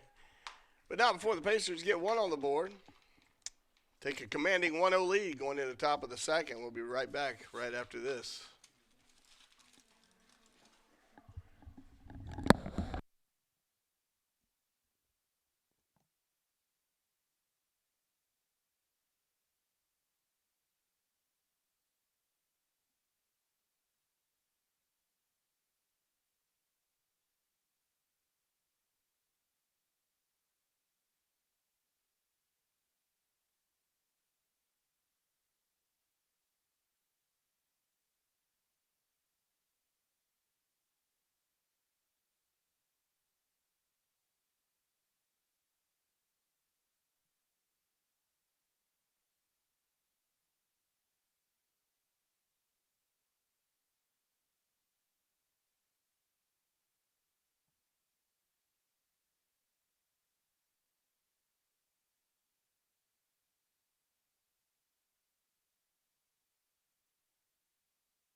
And welcome back, top of the second. Anna Bennett's going to lead off for the Valkyr.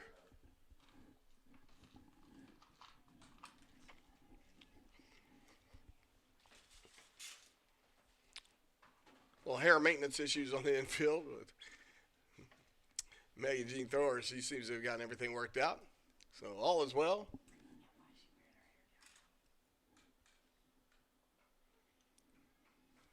First pitch called strike.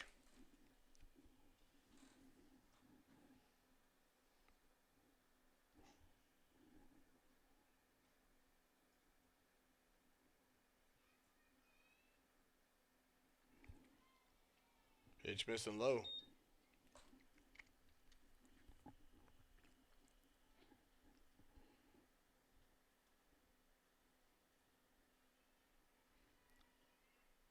One pitch missing inside and a little bit high. Unable to grab it, costing her a trip back to the backstop. 2-1 is your count.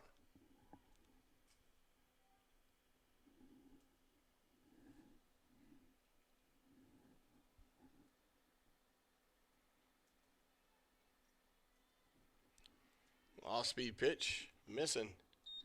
About a foot short of the plate. Ball 3-1 is your count.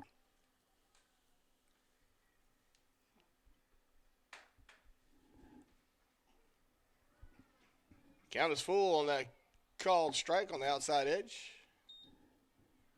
of the plate. As Anna was getting ready to head down to first. Stopped by the bark of the ump. Staying alive with that swing. Foul straight back into the net.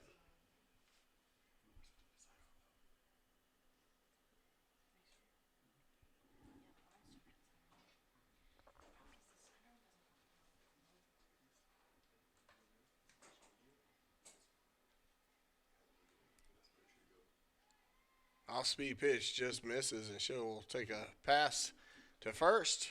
Next at bat, Mac Clemens. Guys gonna bring up Mac Clemens to the plate.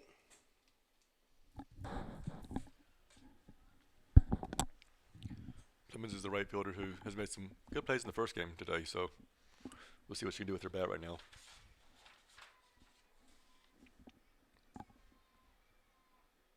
Big swing and a miss there for strike one. This is 5'9" from Union County, South Carolina. Transfer out of Spartanburg Methodist. She's one of only 2 juniors on the team. Shouldn't have been too big of a move from Spartanburg to Converse.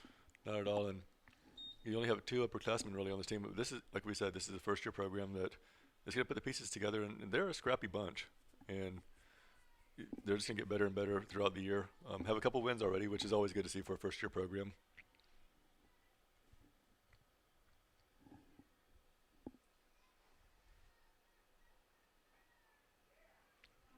Called out on strikes there. Good looking pitch. Next at bat, That'll Morgan be out number Barlow. 1.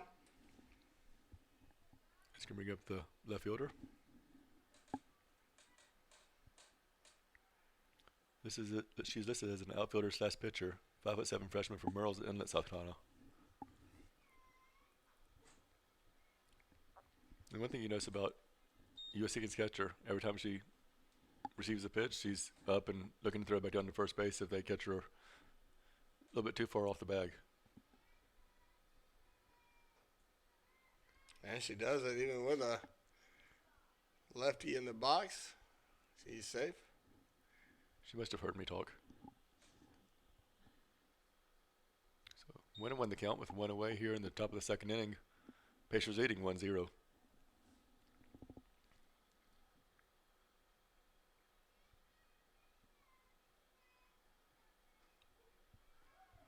Nice pitch. Good frame. It was a good pitch, but it was really good framework by the catcher.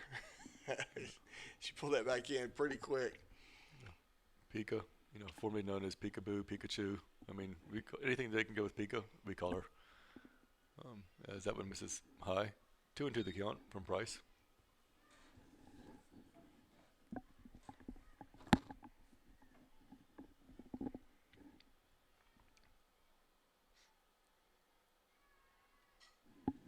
Fouled out of play. That might have got my car. That sounded like it hit your roof of your car.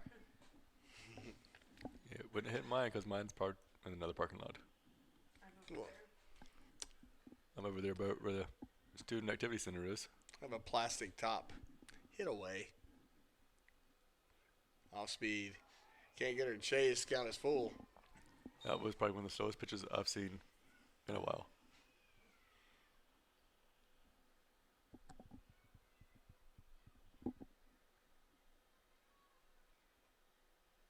That one missing outside for ball 4. Let's go put runners on Next first at and bat, second. Tristan Harvey. As Tristan Harvey comes to the plate. This is going back to the first game in the first inning when Dorgan allowed the bases to be loaded before getting out of the jam. So Price is going to have to work through it. I think Coach Schneider wants to see what these newcomers are made of. Well, he knows he's got the hammer sitting over there if he needs to. Is that what we're going to have to refer to Taylor Morgan the rest of the year? Is Yep. the hammer? That's how I'm referring to her right now.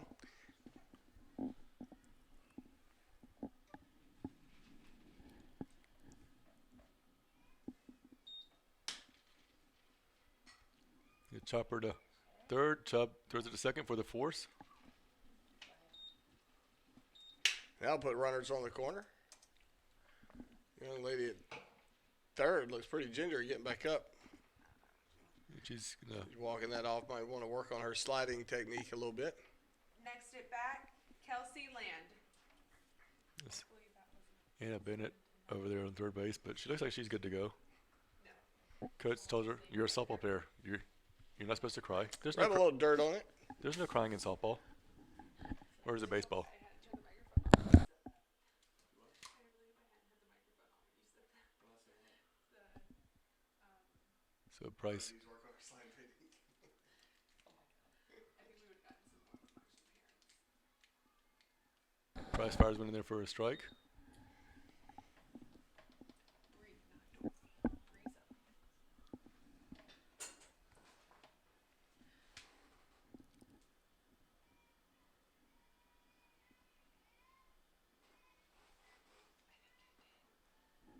And fires another strike on the outside corner. 0-2 count.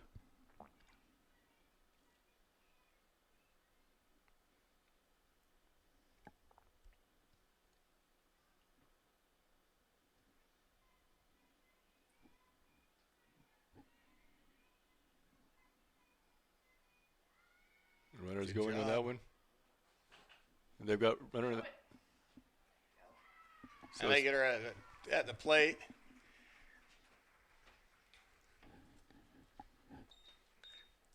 So just like that, the Pacers hold on to their commanding 1-0 lead with some nifty infield action on a throw out at the plate for out number 3. As we roll into the bottom of the second, we'll be right back.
We're here at the second, bottom of the second, with Megan Jean Thrower leading off for the Pacers.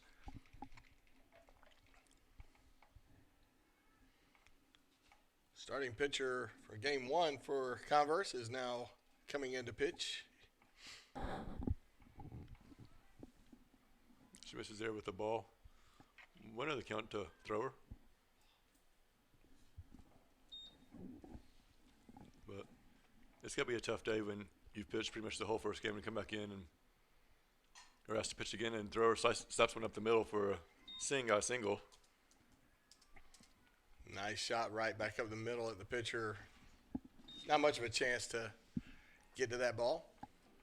Next at bat, Kelly Sheely. That'll bring up the senior transfer from Spartanburg Methodist, Kelly Sheely.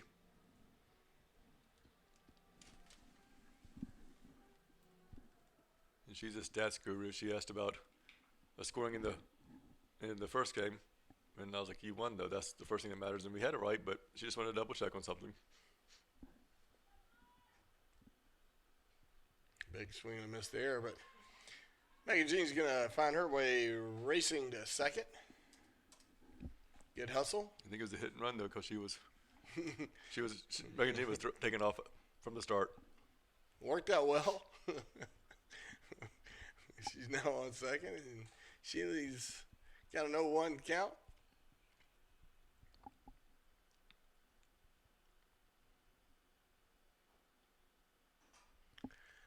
Hot shot lifted straight up down the right field line and handled by the first baseman for out number one. Next at bat, Julianne Leduc. That's going to bring up Juliana Leduc to the plate. Who was made sure that I understood that she's 5'2", with the bow on in heels. I said, okay, that's fine. Okay. I don't see the bow, so what are we talking about? 5'1". Of course, she's wearing the helmet. The helmet seems to conceal the bow more this year than I know they got new helmets. They're pretty sharp looking though. I do like them. Stylish. She's swinging in the first pitch and slaps it foul out of play, off the field house. 0-1 the count.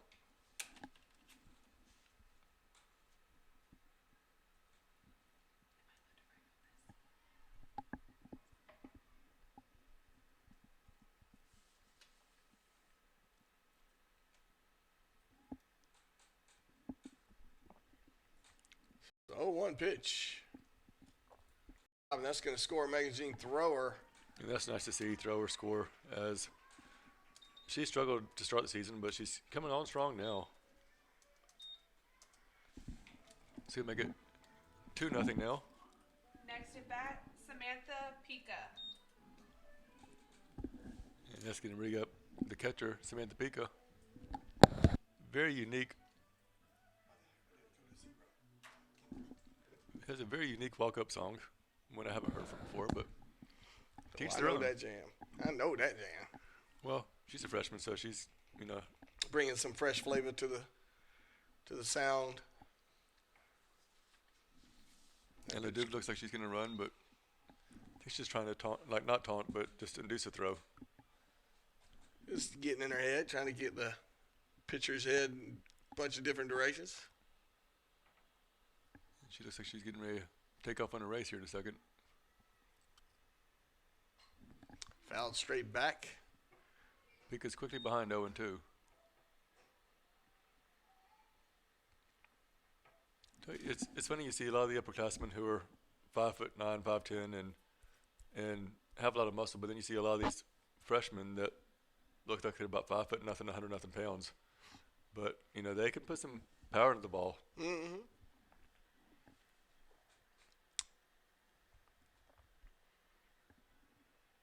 All about the hand speed. Good balance. Good hand speed. Makes for some long hits as that one misses outside, 1 and 2.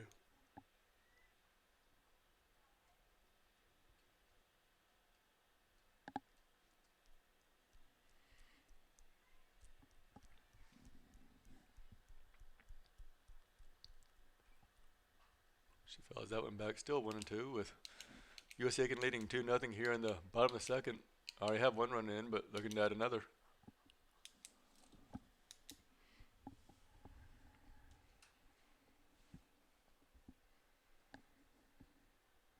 Sydney Kate Murphy having a little fun with the home plate umpire. Well, Sydney Kate Murphy's always having fun. No, she's such a Look. serious, straightforward young lady. Okay, serious during study hall and classes, but she's a fun kid to be around outside of that.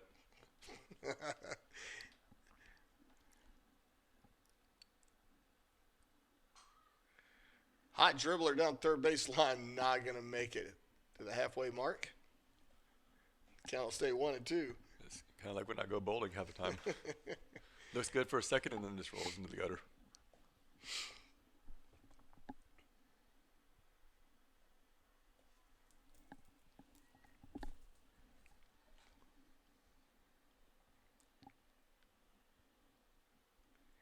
One-two pitch.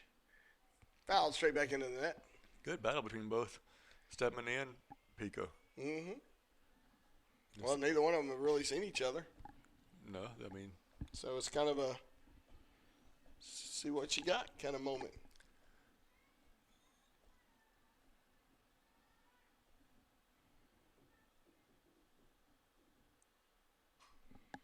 looks That like one might be fouled in play. Catcher makes it, squeezes it for out number 2.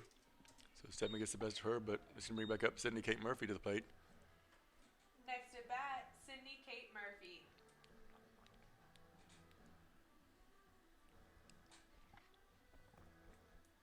Murphy 0 for 1 as she flew out to left field in the first. Don't worry, as you know, you're watching at home.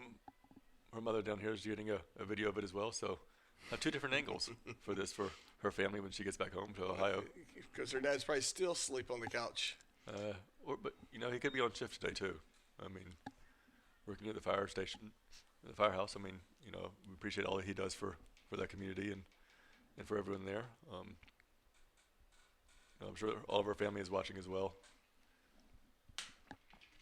You know, it's so funny. Last semester when her sister was getting married, she was telling me about the story about her sister getting ready to get married like the following weekend, and has tears in her eyes about her sister getting married. And she said whenever she does, it's gonna be over. She just went into center field. It's gonna be playable though, so you know, had put a drive in it, but straight to center fielder for the third out of the inning. So going to the third, Pacers lead 2-0.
And welcome to the top of the third. Kelsey Land's going to lead off for Converse. Hannah Price will remain in the circle for the Pacers.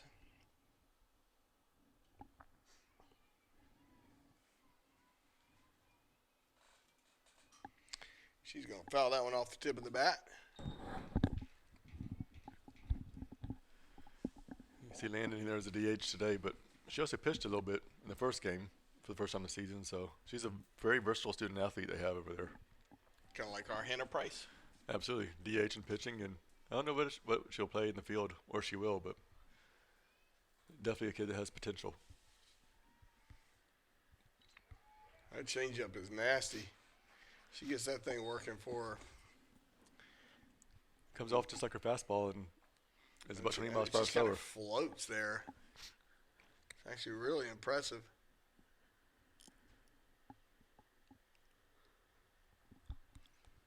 I was thinking we might see it again right there, but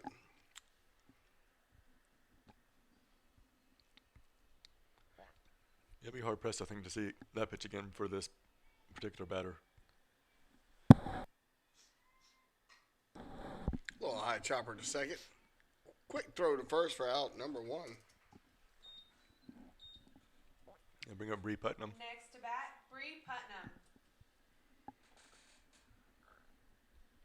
The center fielder who just had a nice catch in the bottom of the second inning to end the inning, Bree Putnam, not to be confused with Dory Putnam. which was announced a couple times this last game just because couldn't read the writing at all. But we got everything figured out and good to go. So we And once apologize they about that. tell us it's Bree, you realize, oh, okay, that does look like a B. But so we apologize about that for the fans that are listening. And they called that a strike. They said she went, but I think it was a strike either way. Well, and I was already hit the strike button on the So if you call it, scoreboard. then it's It's gospel. yes. Yes. Because I don't know how to change it. That pitch just missing inside to even the count 1-1.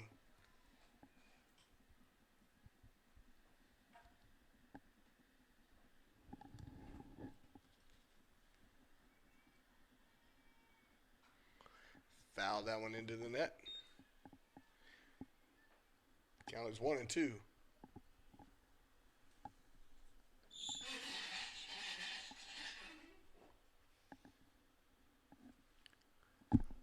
switching between Kid's chair. 1 ball, 2 strikes, 1 away here. And top of the third. There's that change up. And a good throw. You see Timmerman with the solid arm, and you know, Next to that's bat, one good thing with Maddie Lukens. all of the infielders, and especially the shortstops that he has. They seem very interchangeable. You know, we have our favorite. Actually, we like all of them, but they all have solid, really good arms. As Lukens comes in for Converse. The shortstop, who we seem to make a couple good plays as well.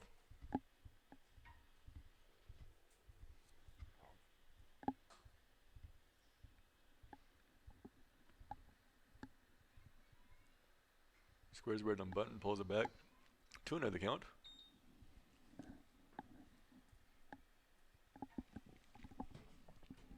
And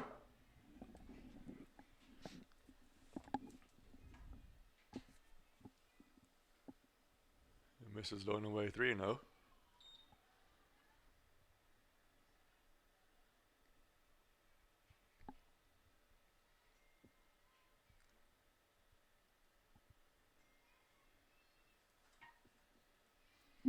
And she'll lose her on that one.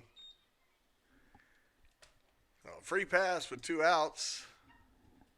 Next to bat, Shelby Bullock. That's going to bring up Shelby Bullock to the plate.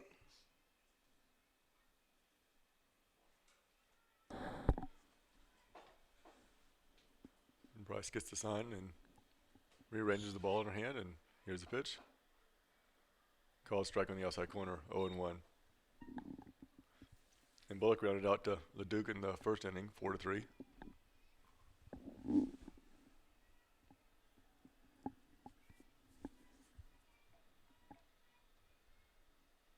There's that change up. And it catches outside corner to make the count 0-2. And as you said, if she starts getting that pitch to bite every single time, batter's gonna be so off guard when she's pitching.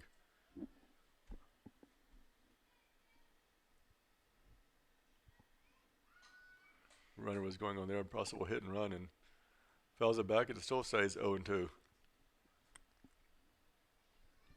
Lugans trots back to first, and we'll have another pitch. Have another go at it.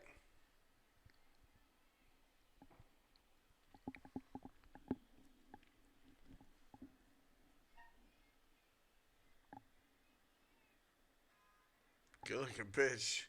Just misses the inside corner. And peeled down to second base, and says she held back a little bit, but It was close. Could have gone either way. Pacer fans would have leaned one way, the Converse fans the other.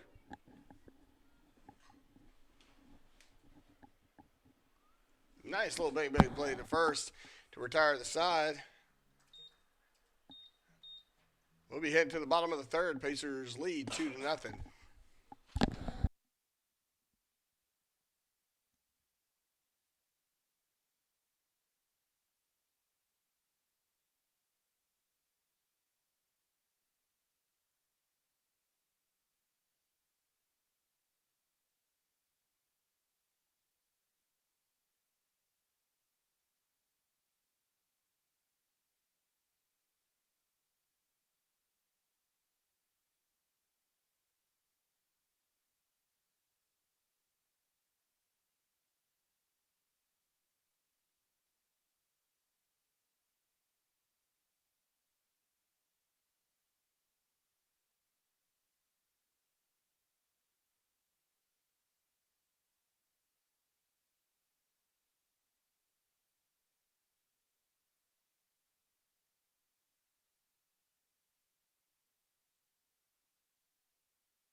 You know, stepping to the plate here in the bottom of the third inning is Sarah Montai, whose family is here to support her today. You got father up here and mother, and looks like grandmother here as well. So a whole tribe of Montais here, while the others, I'm sure, are back home in Ohio and South Carolina and everywhere else watching her. My tie sounds like a drink with an umbrella. She chops out into the third and over to the first, so the first pitch, 5-3 for the first out.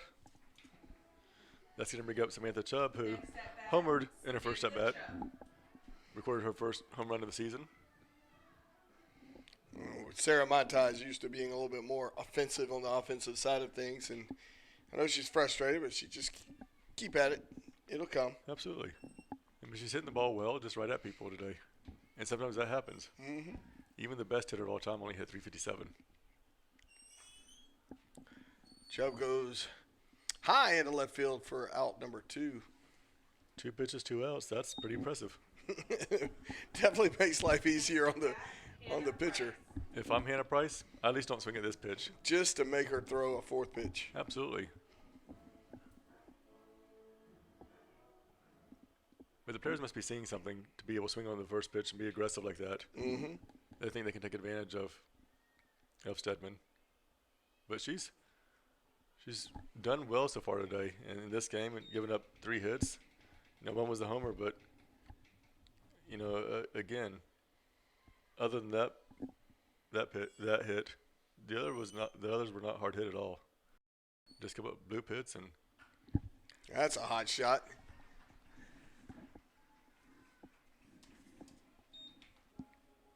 seems like as soon as I say something, then something else happens. Carly Kennard. That's gonna Say be, something cool again. I can't say anything cool about Silver Bluff. Carly Kennard comes to the plate. Silver Bluff, long history of great athletics. I will say I did like her recruiting video that was on YouTube. All I have to do is Google her name and check it out. She's also the pitcher in high school. She did it all there, so yeah, she's a multi-talented student athlete. Check swing. Well, in that inning, So pitchers go quietly in the third, heading to the fourth. USC Aiken leads 2-0.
back here in the top of the fourth inning with Savannah Faden leading off for Converse. Andrew Daring is in the game for USC Aiken catching, takes over for Samantha Pica, who did a fairly well job in the 3 innings over there, and Faden fouls one back, quickly behind 0-1.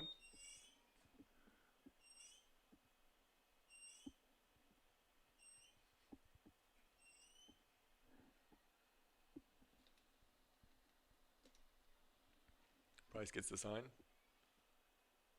And she's going to deliver the pitch. Swing and a miss for strike 2.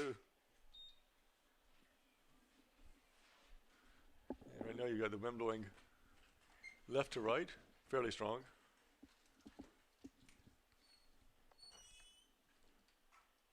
She lines that one in there for the first hit of the game. And Next at bat, Anna Bennett. that was a nice piece of hitting by Converse, and hate to see the no-hitter get broken up in the 4th inning. And Shiley had thoughts of being able to catch the ball and fire it back into first base, but was able to grasp it cleanly right there. But that'll bring up Bennett, and she walked and was left stranded in the 2nd inning. She squares Bear on the bunt and fouls that one back. 0-1 the count.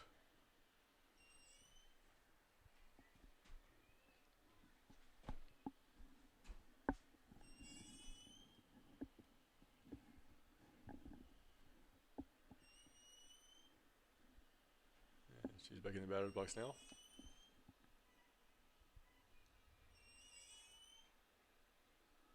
And Price just misses. Oh, they called that a strike, so I thought it looked like one, but I wasn't sure. That'll be an 0-2 pitch now. I was caught off guard a little bit. It was one of those could have gone either way pitches. Right on the line. That one's going to miss high.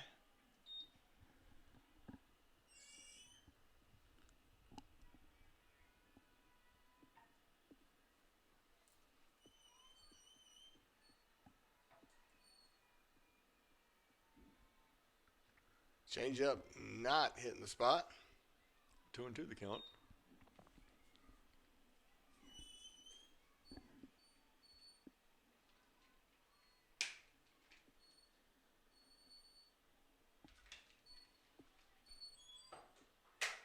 Good looking pitch there. Called strike 3.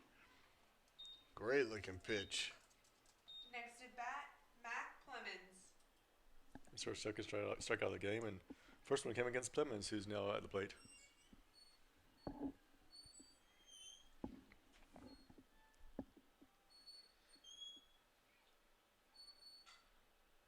Fouls that one back on the bunt. Oh, win the count, as Daring was on top of it pretty quickly.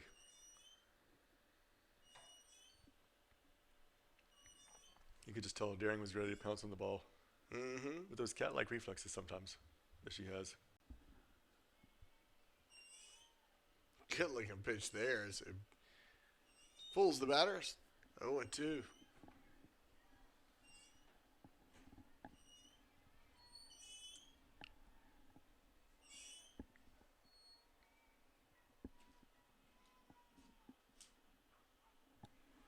And strike 3.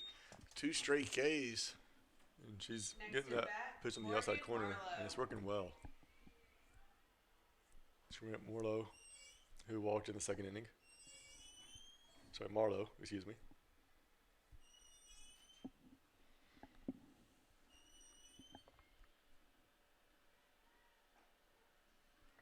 She fires a strike in there on the outside corner. She's really throwing with confidence now. And why wouldn't you be? I mean, you got a 2-0 lead and had a couple strikeouts, a little bit of success lately, and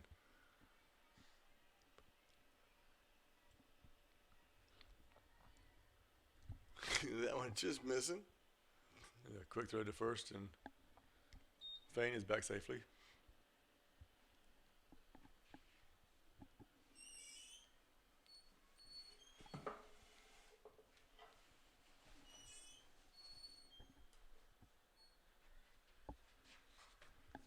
Fouled out of play. Got the entire dugout dancing over there for Converse. We saw some of that yesterday at baseball, did we not? We did. We did indeed. One of the hardest hit balls I've ever seen. rocket through our dugout, and they How scattered it like made little. no contact with no Pacer player is beyond me. I was baffled by it. Grateful, but baffled.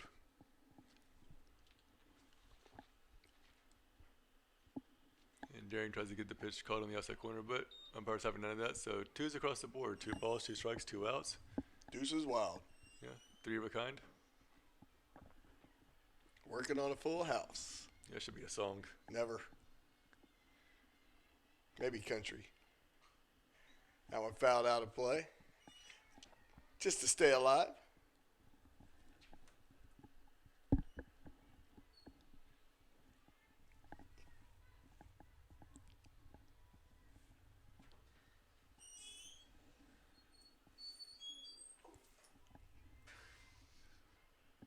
And Price gets the pitch call, and Get that one off the handle.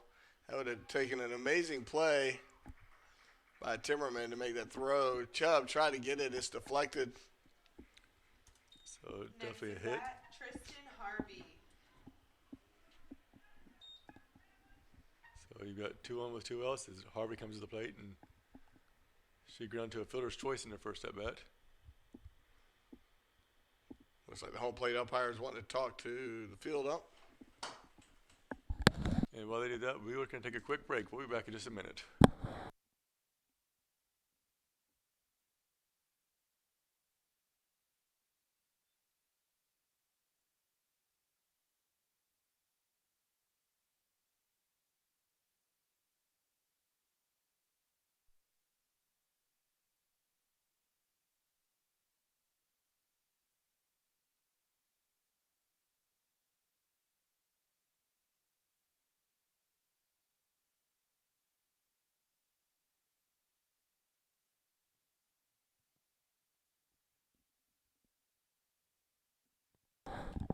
We are back with Harvey in the batter's box for Converse.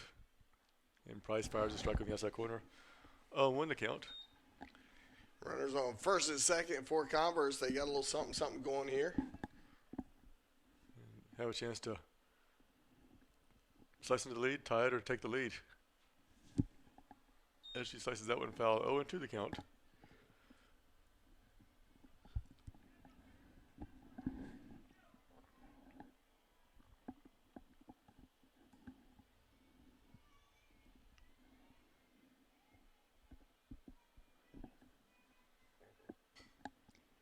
Another. Just missed there. Little slap shot down the third base line, but just foul. So we're going to replay the pitch, or actually pitch it again. Another win at 0-2. I guess we can't really replay it. Yeah, there's no replay for us here. Now, somehow on YouTube, I'm sure you can figure out a way to make it happen. Absolutely. Slap shot again, foul into the Converse dugout. A little chuckle from batter.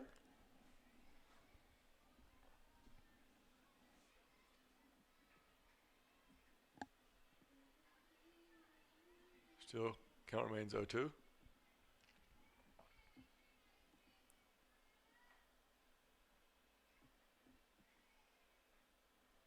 And ball in the dirt. Making the count 1-2.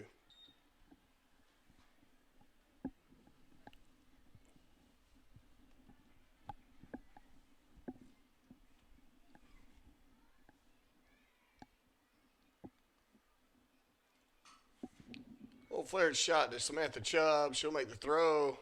For out number 3, they'll retire the side, so the Pacers hold on to their 2-0 lead.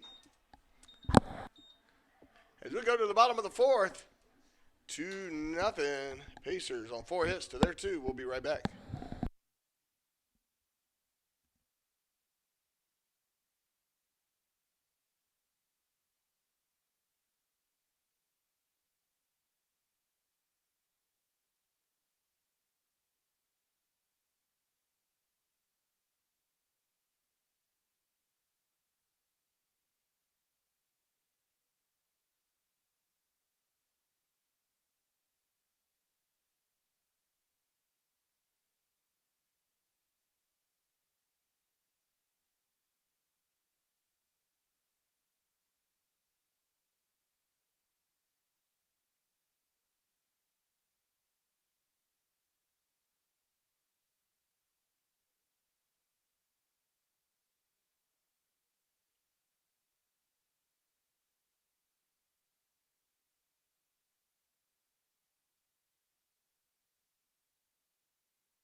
And welcome back to the bottom of the fourth. Pacers lead 2-0. Mega Gene thrower up to the plate. Enter the Sandman. Looks to call a strike there. Good looking changeup by the pitcher. Converse, and she's been doing some heavy duty work today. And she's done a great job. Yeah, throwing the majority of the pitches for Converse. And she's just a freshman, so she's only going to get better in the next couple of years.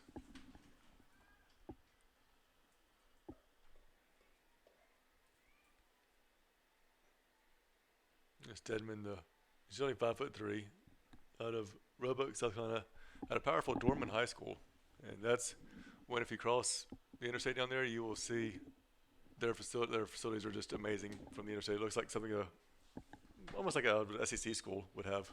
Right. Yeah, they were big. For a high school, it looks like an awful small college. It does. I mean, I know there's a couple colleges close to there, like you got Wofford and Furman, and Dorman's facilities look.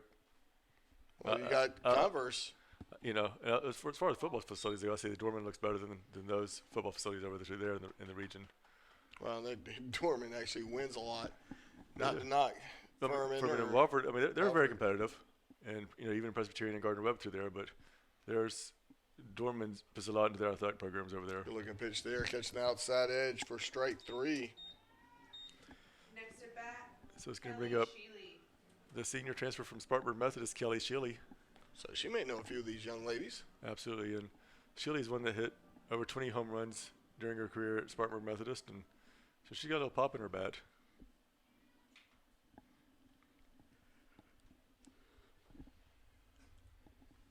So Shealy digs in. Good looking pitch there for strike.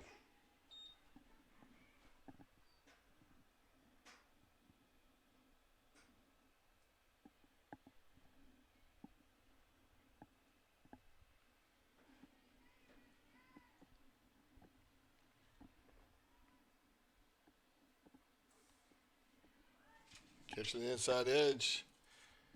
Make the count 0-2.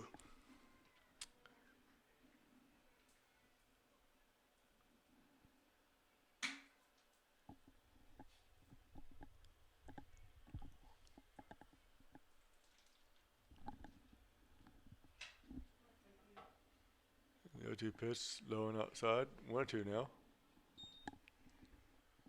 As we're kind of laughing at our PA announcer who has a drinking problem. And she spills all the water all over her, so it's kind of funny. Taylor Stratton, fantastic volleyball player. Can't hardly drink a sip of water. It's a Virginia thing, I guess. And hot shot into the gap. That's going to get to the fence. That's going to be at least a double for Shealy, who has a really long stride, but when you're about 5'10", it kind of helps. Next at bat. It's going to bring up the second baseman, Julianne Leduc. She singled back in the second inning.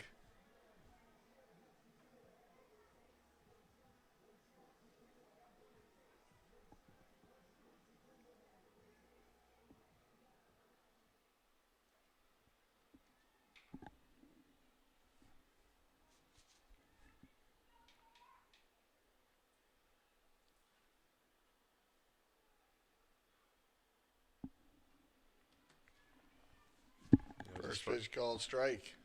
And in case you're wondering, USC Aiken baseball is up on Lander 8-4 in the 7th inning. Which doesn't mean much over there at the Burt. Cause it's great for now, but, I mean, you saw yesterday, 18-17 ball game. Back and forth. USC Aiken, I believe, was 7-1 up in the second inning. Great game to watch. That ball flared to first for out number 2. So that'll bring up Next at bat, Andrea Daring.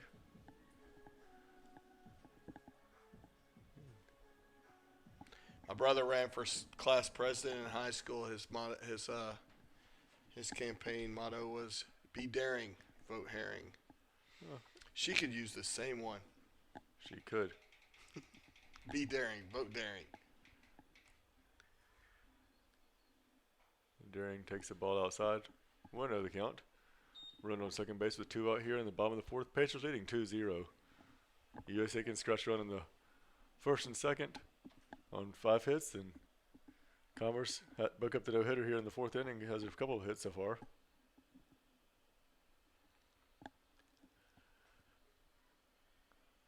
Daring takes a strike in there, so win the count.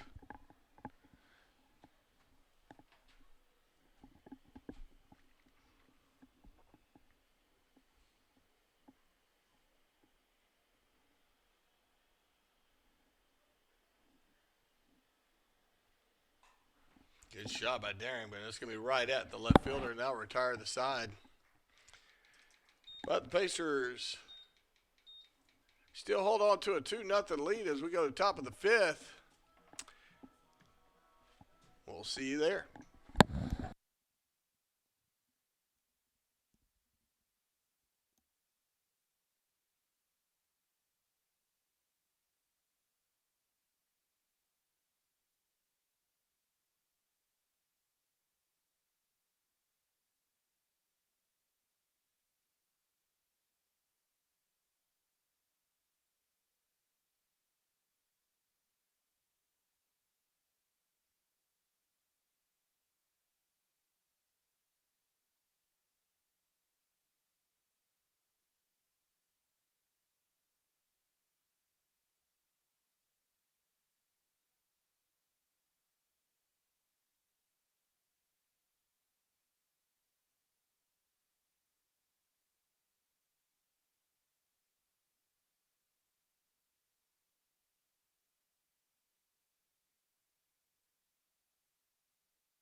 So Land is at the plate for the Converse as she looks at a struggling outside corner to lead off the fifth inning. Price still hurling over there for USC Aiken. And when I say hurling, I mean pitching, not throwing up. Big swing and a miss there for strike two.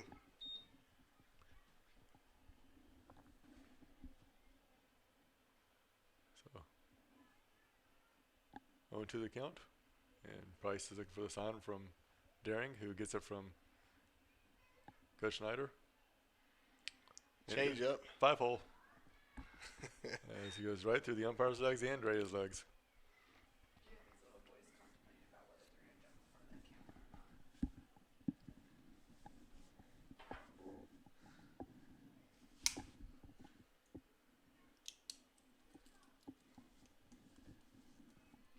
So the 1-2 pitch. Just fouled back. So we will have another 1-2 pitch. As we learned, it's not a replay, it's just another. Just a redo. You can probably put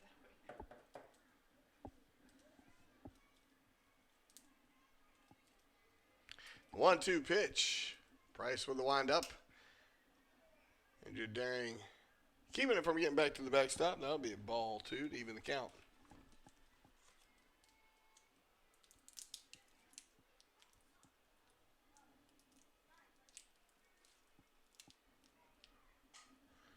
Flare down the right field line. That's going to be fair. So, base hit. Next at bat, Bree Putnam. That's going to bring up Bree Putnam, affectionately known as by Pacer announcers as Dory. We got that figured out though. Yes, we did. Not to be confused from Dory from Finding Nemo. So Putnam's 0 for 1 in the game. Ground out to shortstop in the third inning. She squares around a bunt, but bunts a foul. 0-1 to count. Did you see how quick Megan Jean Thrower was on that move, anticipating the bunt? She is nimble and has So closing speed. fast. So fast. I think it's because she's more aerodynamic with the hair going back this year instead of the bun at top. Definitely doing a different look with her follicle nation. That ball filled. Bunted foul for strike 2.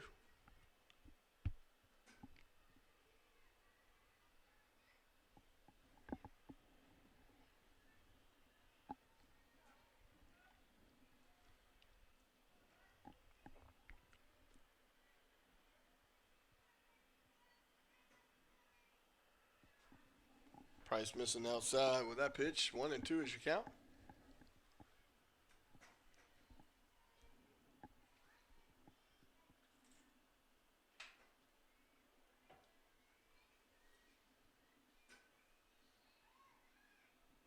Big swing and a miss there for strike 3. That'll be the first out here at the top of the 5th. Maddie Lukens. It's going to bring us back to the top of the lineup with Maddie Lugans. She's 0 for 1 with a walk.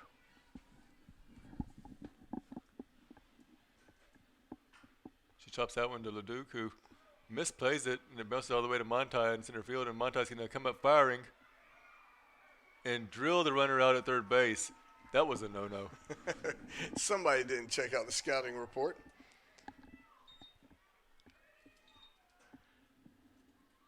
And I'm going to say that probably wasn't a hit. No, that was an error, An error. and reached on second on the throw. But Next the runner back, went from Shelby Land went from Bullock. second to goes to second safely, but then it's thrown out 8-5 for the putout. So you get pretty much what you expect from Montai. That was actually an easy throw for her to third. That was just like practice. Big swing, fouled off, strike 1.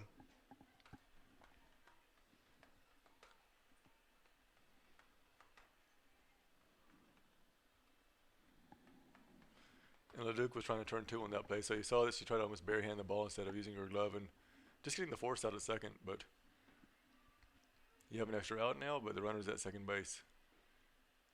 As Price comes inside and 1-1 the count. I mean, the only thing that really played out differently is that you have a young lady on second for Instead of Converse first. instead of first. But we got to see Montai, flex her arm a little bit. So I'm cool with that. Megan Jean Thrower handles it, bobbles it for a second, but gets it in time for out number 3. As we go to the bottom of the 5th, Pacers hold on to a 2-0 lead.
we are back as you just missed Chip Herring dancing to. I rocked the heck out of a jig just then in honor of Sydney Kate Murphy.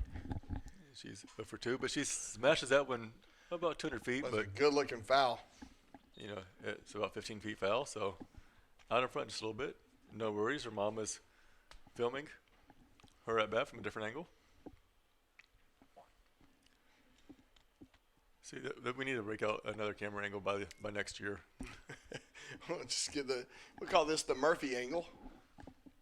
I mean, our office is actually working on trying to get another camera angle for next year for baseball and softball, but you know, we've talked about, so it's gonna be something. But Murphy hits one deep to the wall and over the wall, but it was caught. Caught over the wall and a great out for the young lady in left field. And she's kind of laughing, and Sydney Kate is not laughing, but she should, because that's just one of those fluke moments. That was a great play by the left It was fielder. an absolutely great play by the left fielder, the Converse. I'll go ahead and tell the Converse SID, if you're watching this, you might want to download the video afterwards and send it to SportsCenter tonight. And da-na-na. It's definitely a top 10 worthy play. I mean, great job by them. And as we talked about all game long, Converse has been a really scrappy team. Mm-hmm.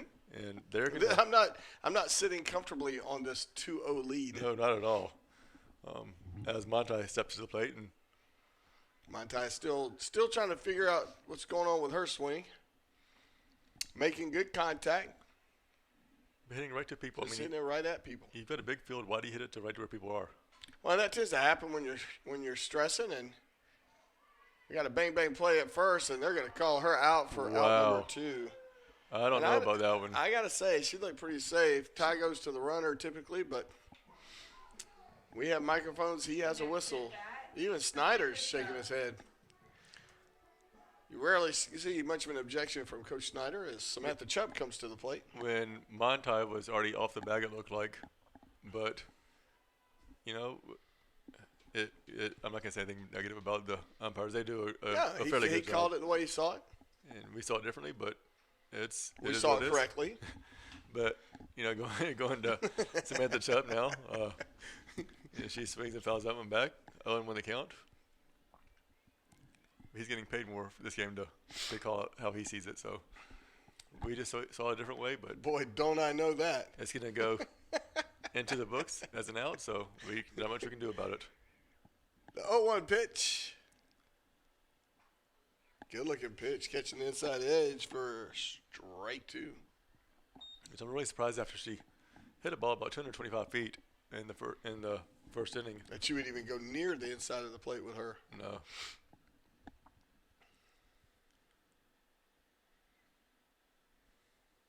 And as soon as I say that, they throw it about 7 feet outside of the plate. A pool skimmer wouldn't have reached that one. Now, the good thing about Samantha Chubb is you'll see her in 2 weeks on PatriotSports.com with the series called Versus, where she and Keith Belfield are going around learning how to play sports, every other sport on campus. And, boy, we've got some funny information or funny videos for you to watch there. That should be fun as she skies that one to the second, and that'll be out number 3. So we'll go to the top of the 6th, holding on to that narrow 2-0 lead.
We are back here in the top of the sixth inning with Savannah Fain leading off.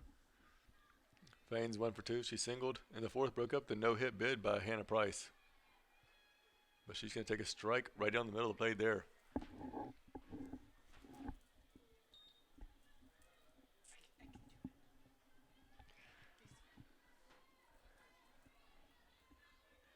Oh, 1 pitch. Off speed for strike 2.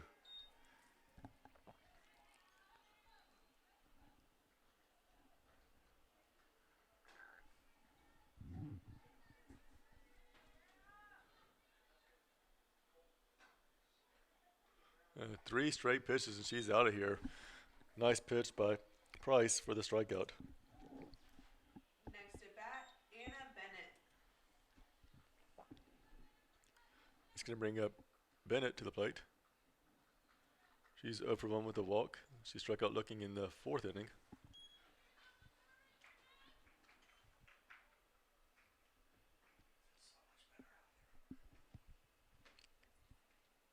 So 1 ball, no strikes.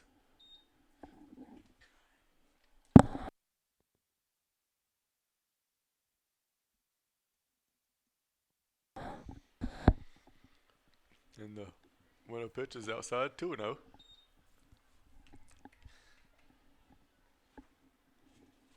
Stratton rocking the scoreboard buttons over here. Yeah, She's give doing her, give her a fish or something. She's doing almost as good as last weekend. We had about 4 people up here helping out. And Golly, that wasn't that the day. Seemed like everybody was doing everything but us. And It was kind of nice. we were doing We stats just and talked. Just talking. Good looking off speed pitch there by Hannah Price.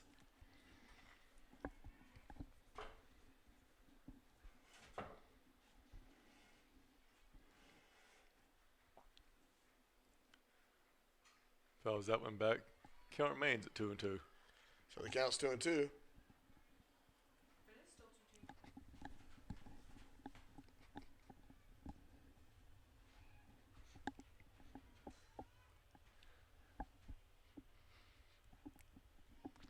2-2. Went out here in the 6th inning. And the Price is right with that pitch. Boy. Second strikeout of the inning for her. And I was so desperately trying to remember how the theme song of The Price is Right was, and I failed. All I kept thinking was Jeopardy, and that's not even close. Well, you will see in our game notes different titles. They're a little bit corny, and people talk about how much they like them, but it's more so because I'm like, you know what? You might not read everything, but at least you read the titles. You're reading something about it.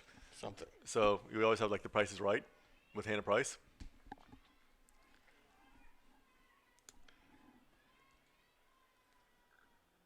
That ball in the dirt to even the count, 1-1.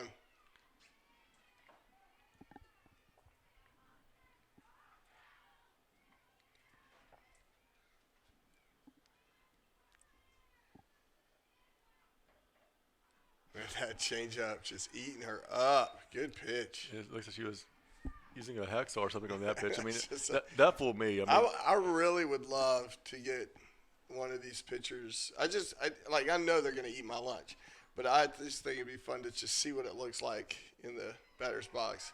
And that's out number 3. Good pitching by Hannah Price. She's looking super confident as we go into the bottom of the 6th. Leading 2-0. We'll be right back right after this.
And we're back here in the bottom of the 6th inning with Hannah Price hitting off, the pitcher turned hitter, do everything student athlete out of Seneca, South Carolina, West Oak High School. This is 5'9", but man, she seems about 6 foot tall.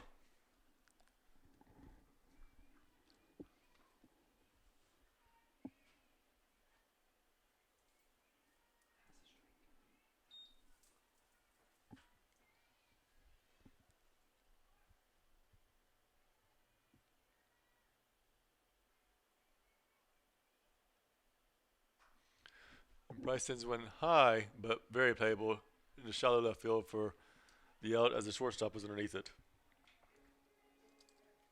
Next to bat, Carly Kennard.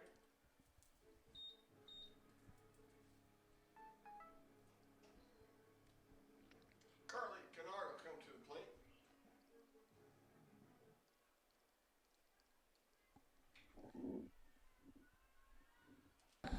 Carly Kennard will come to the plate for the Pacers. 1 out. Appreciating very much the effort of this freshman pitcher. Is that a ball?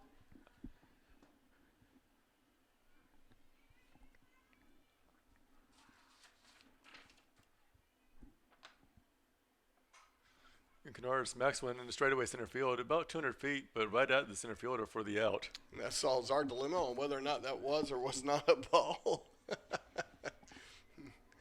You gotta love the way it works out sometimes. Megan Jean Thrower. And here comes Mac Mama Megan Jean Thrower to the plate. She looks like she's ready to do some damage. She comes across as very tough, but you meet her, she's probably one of the most sensitive kids I've ever met. Who uses a full can of hairspray almost on her bun every day, they said. I think it's a bit of an exaggeration. I'm not really sure because, I don't have... She's obviously out of hairspray. She's letting her hair just roll down the back. And you're talking to someone who has no hair in myself, so, it's not like I can really judge how much hairspray someone uses. She's going yard on that one. Maybe not all out, but pretty deep. Good hit. But not enough, and that'll retire the side. So the Pacers, we go to the top of the 7th, holding on to a 2-0 lead.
And we have Marlowe to the plate.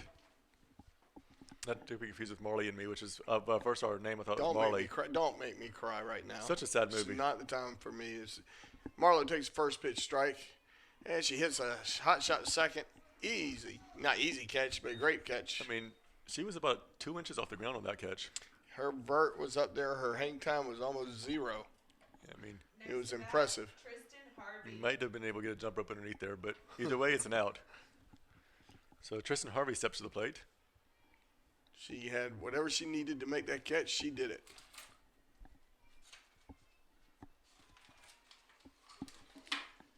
And that'll be fouled down the left field line. Is there a certain thing I play if they win? Okay. Do I play music if they win or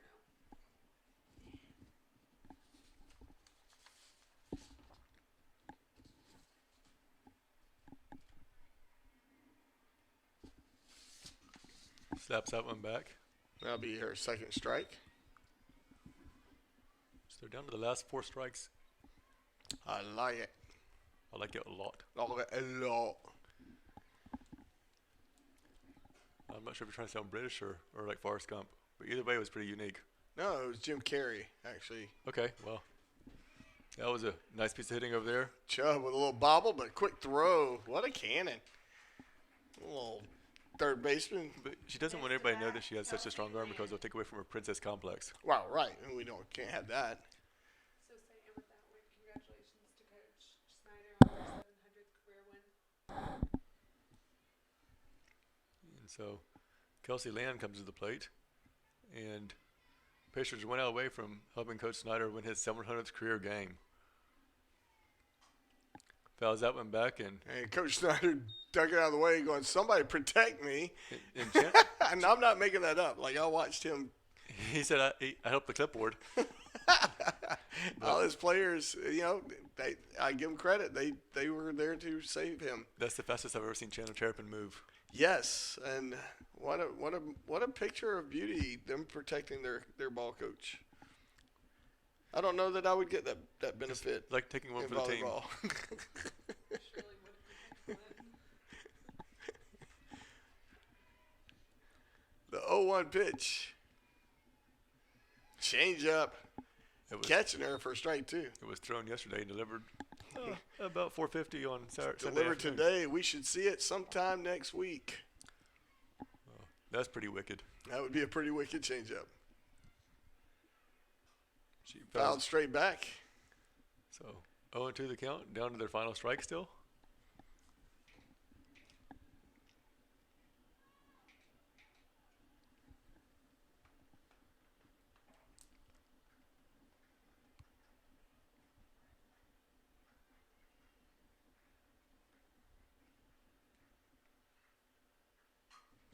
Chopper to third, and Samantha Chubb over to Megan Thrower for the final out of the game.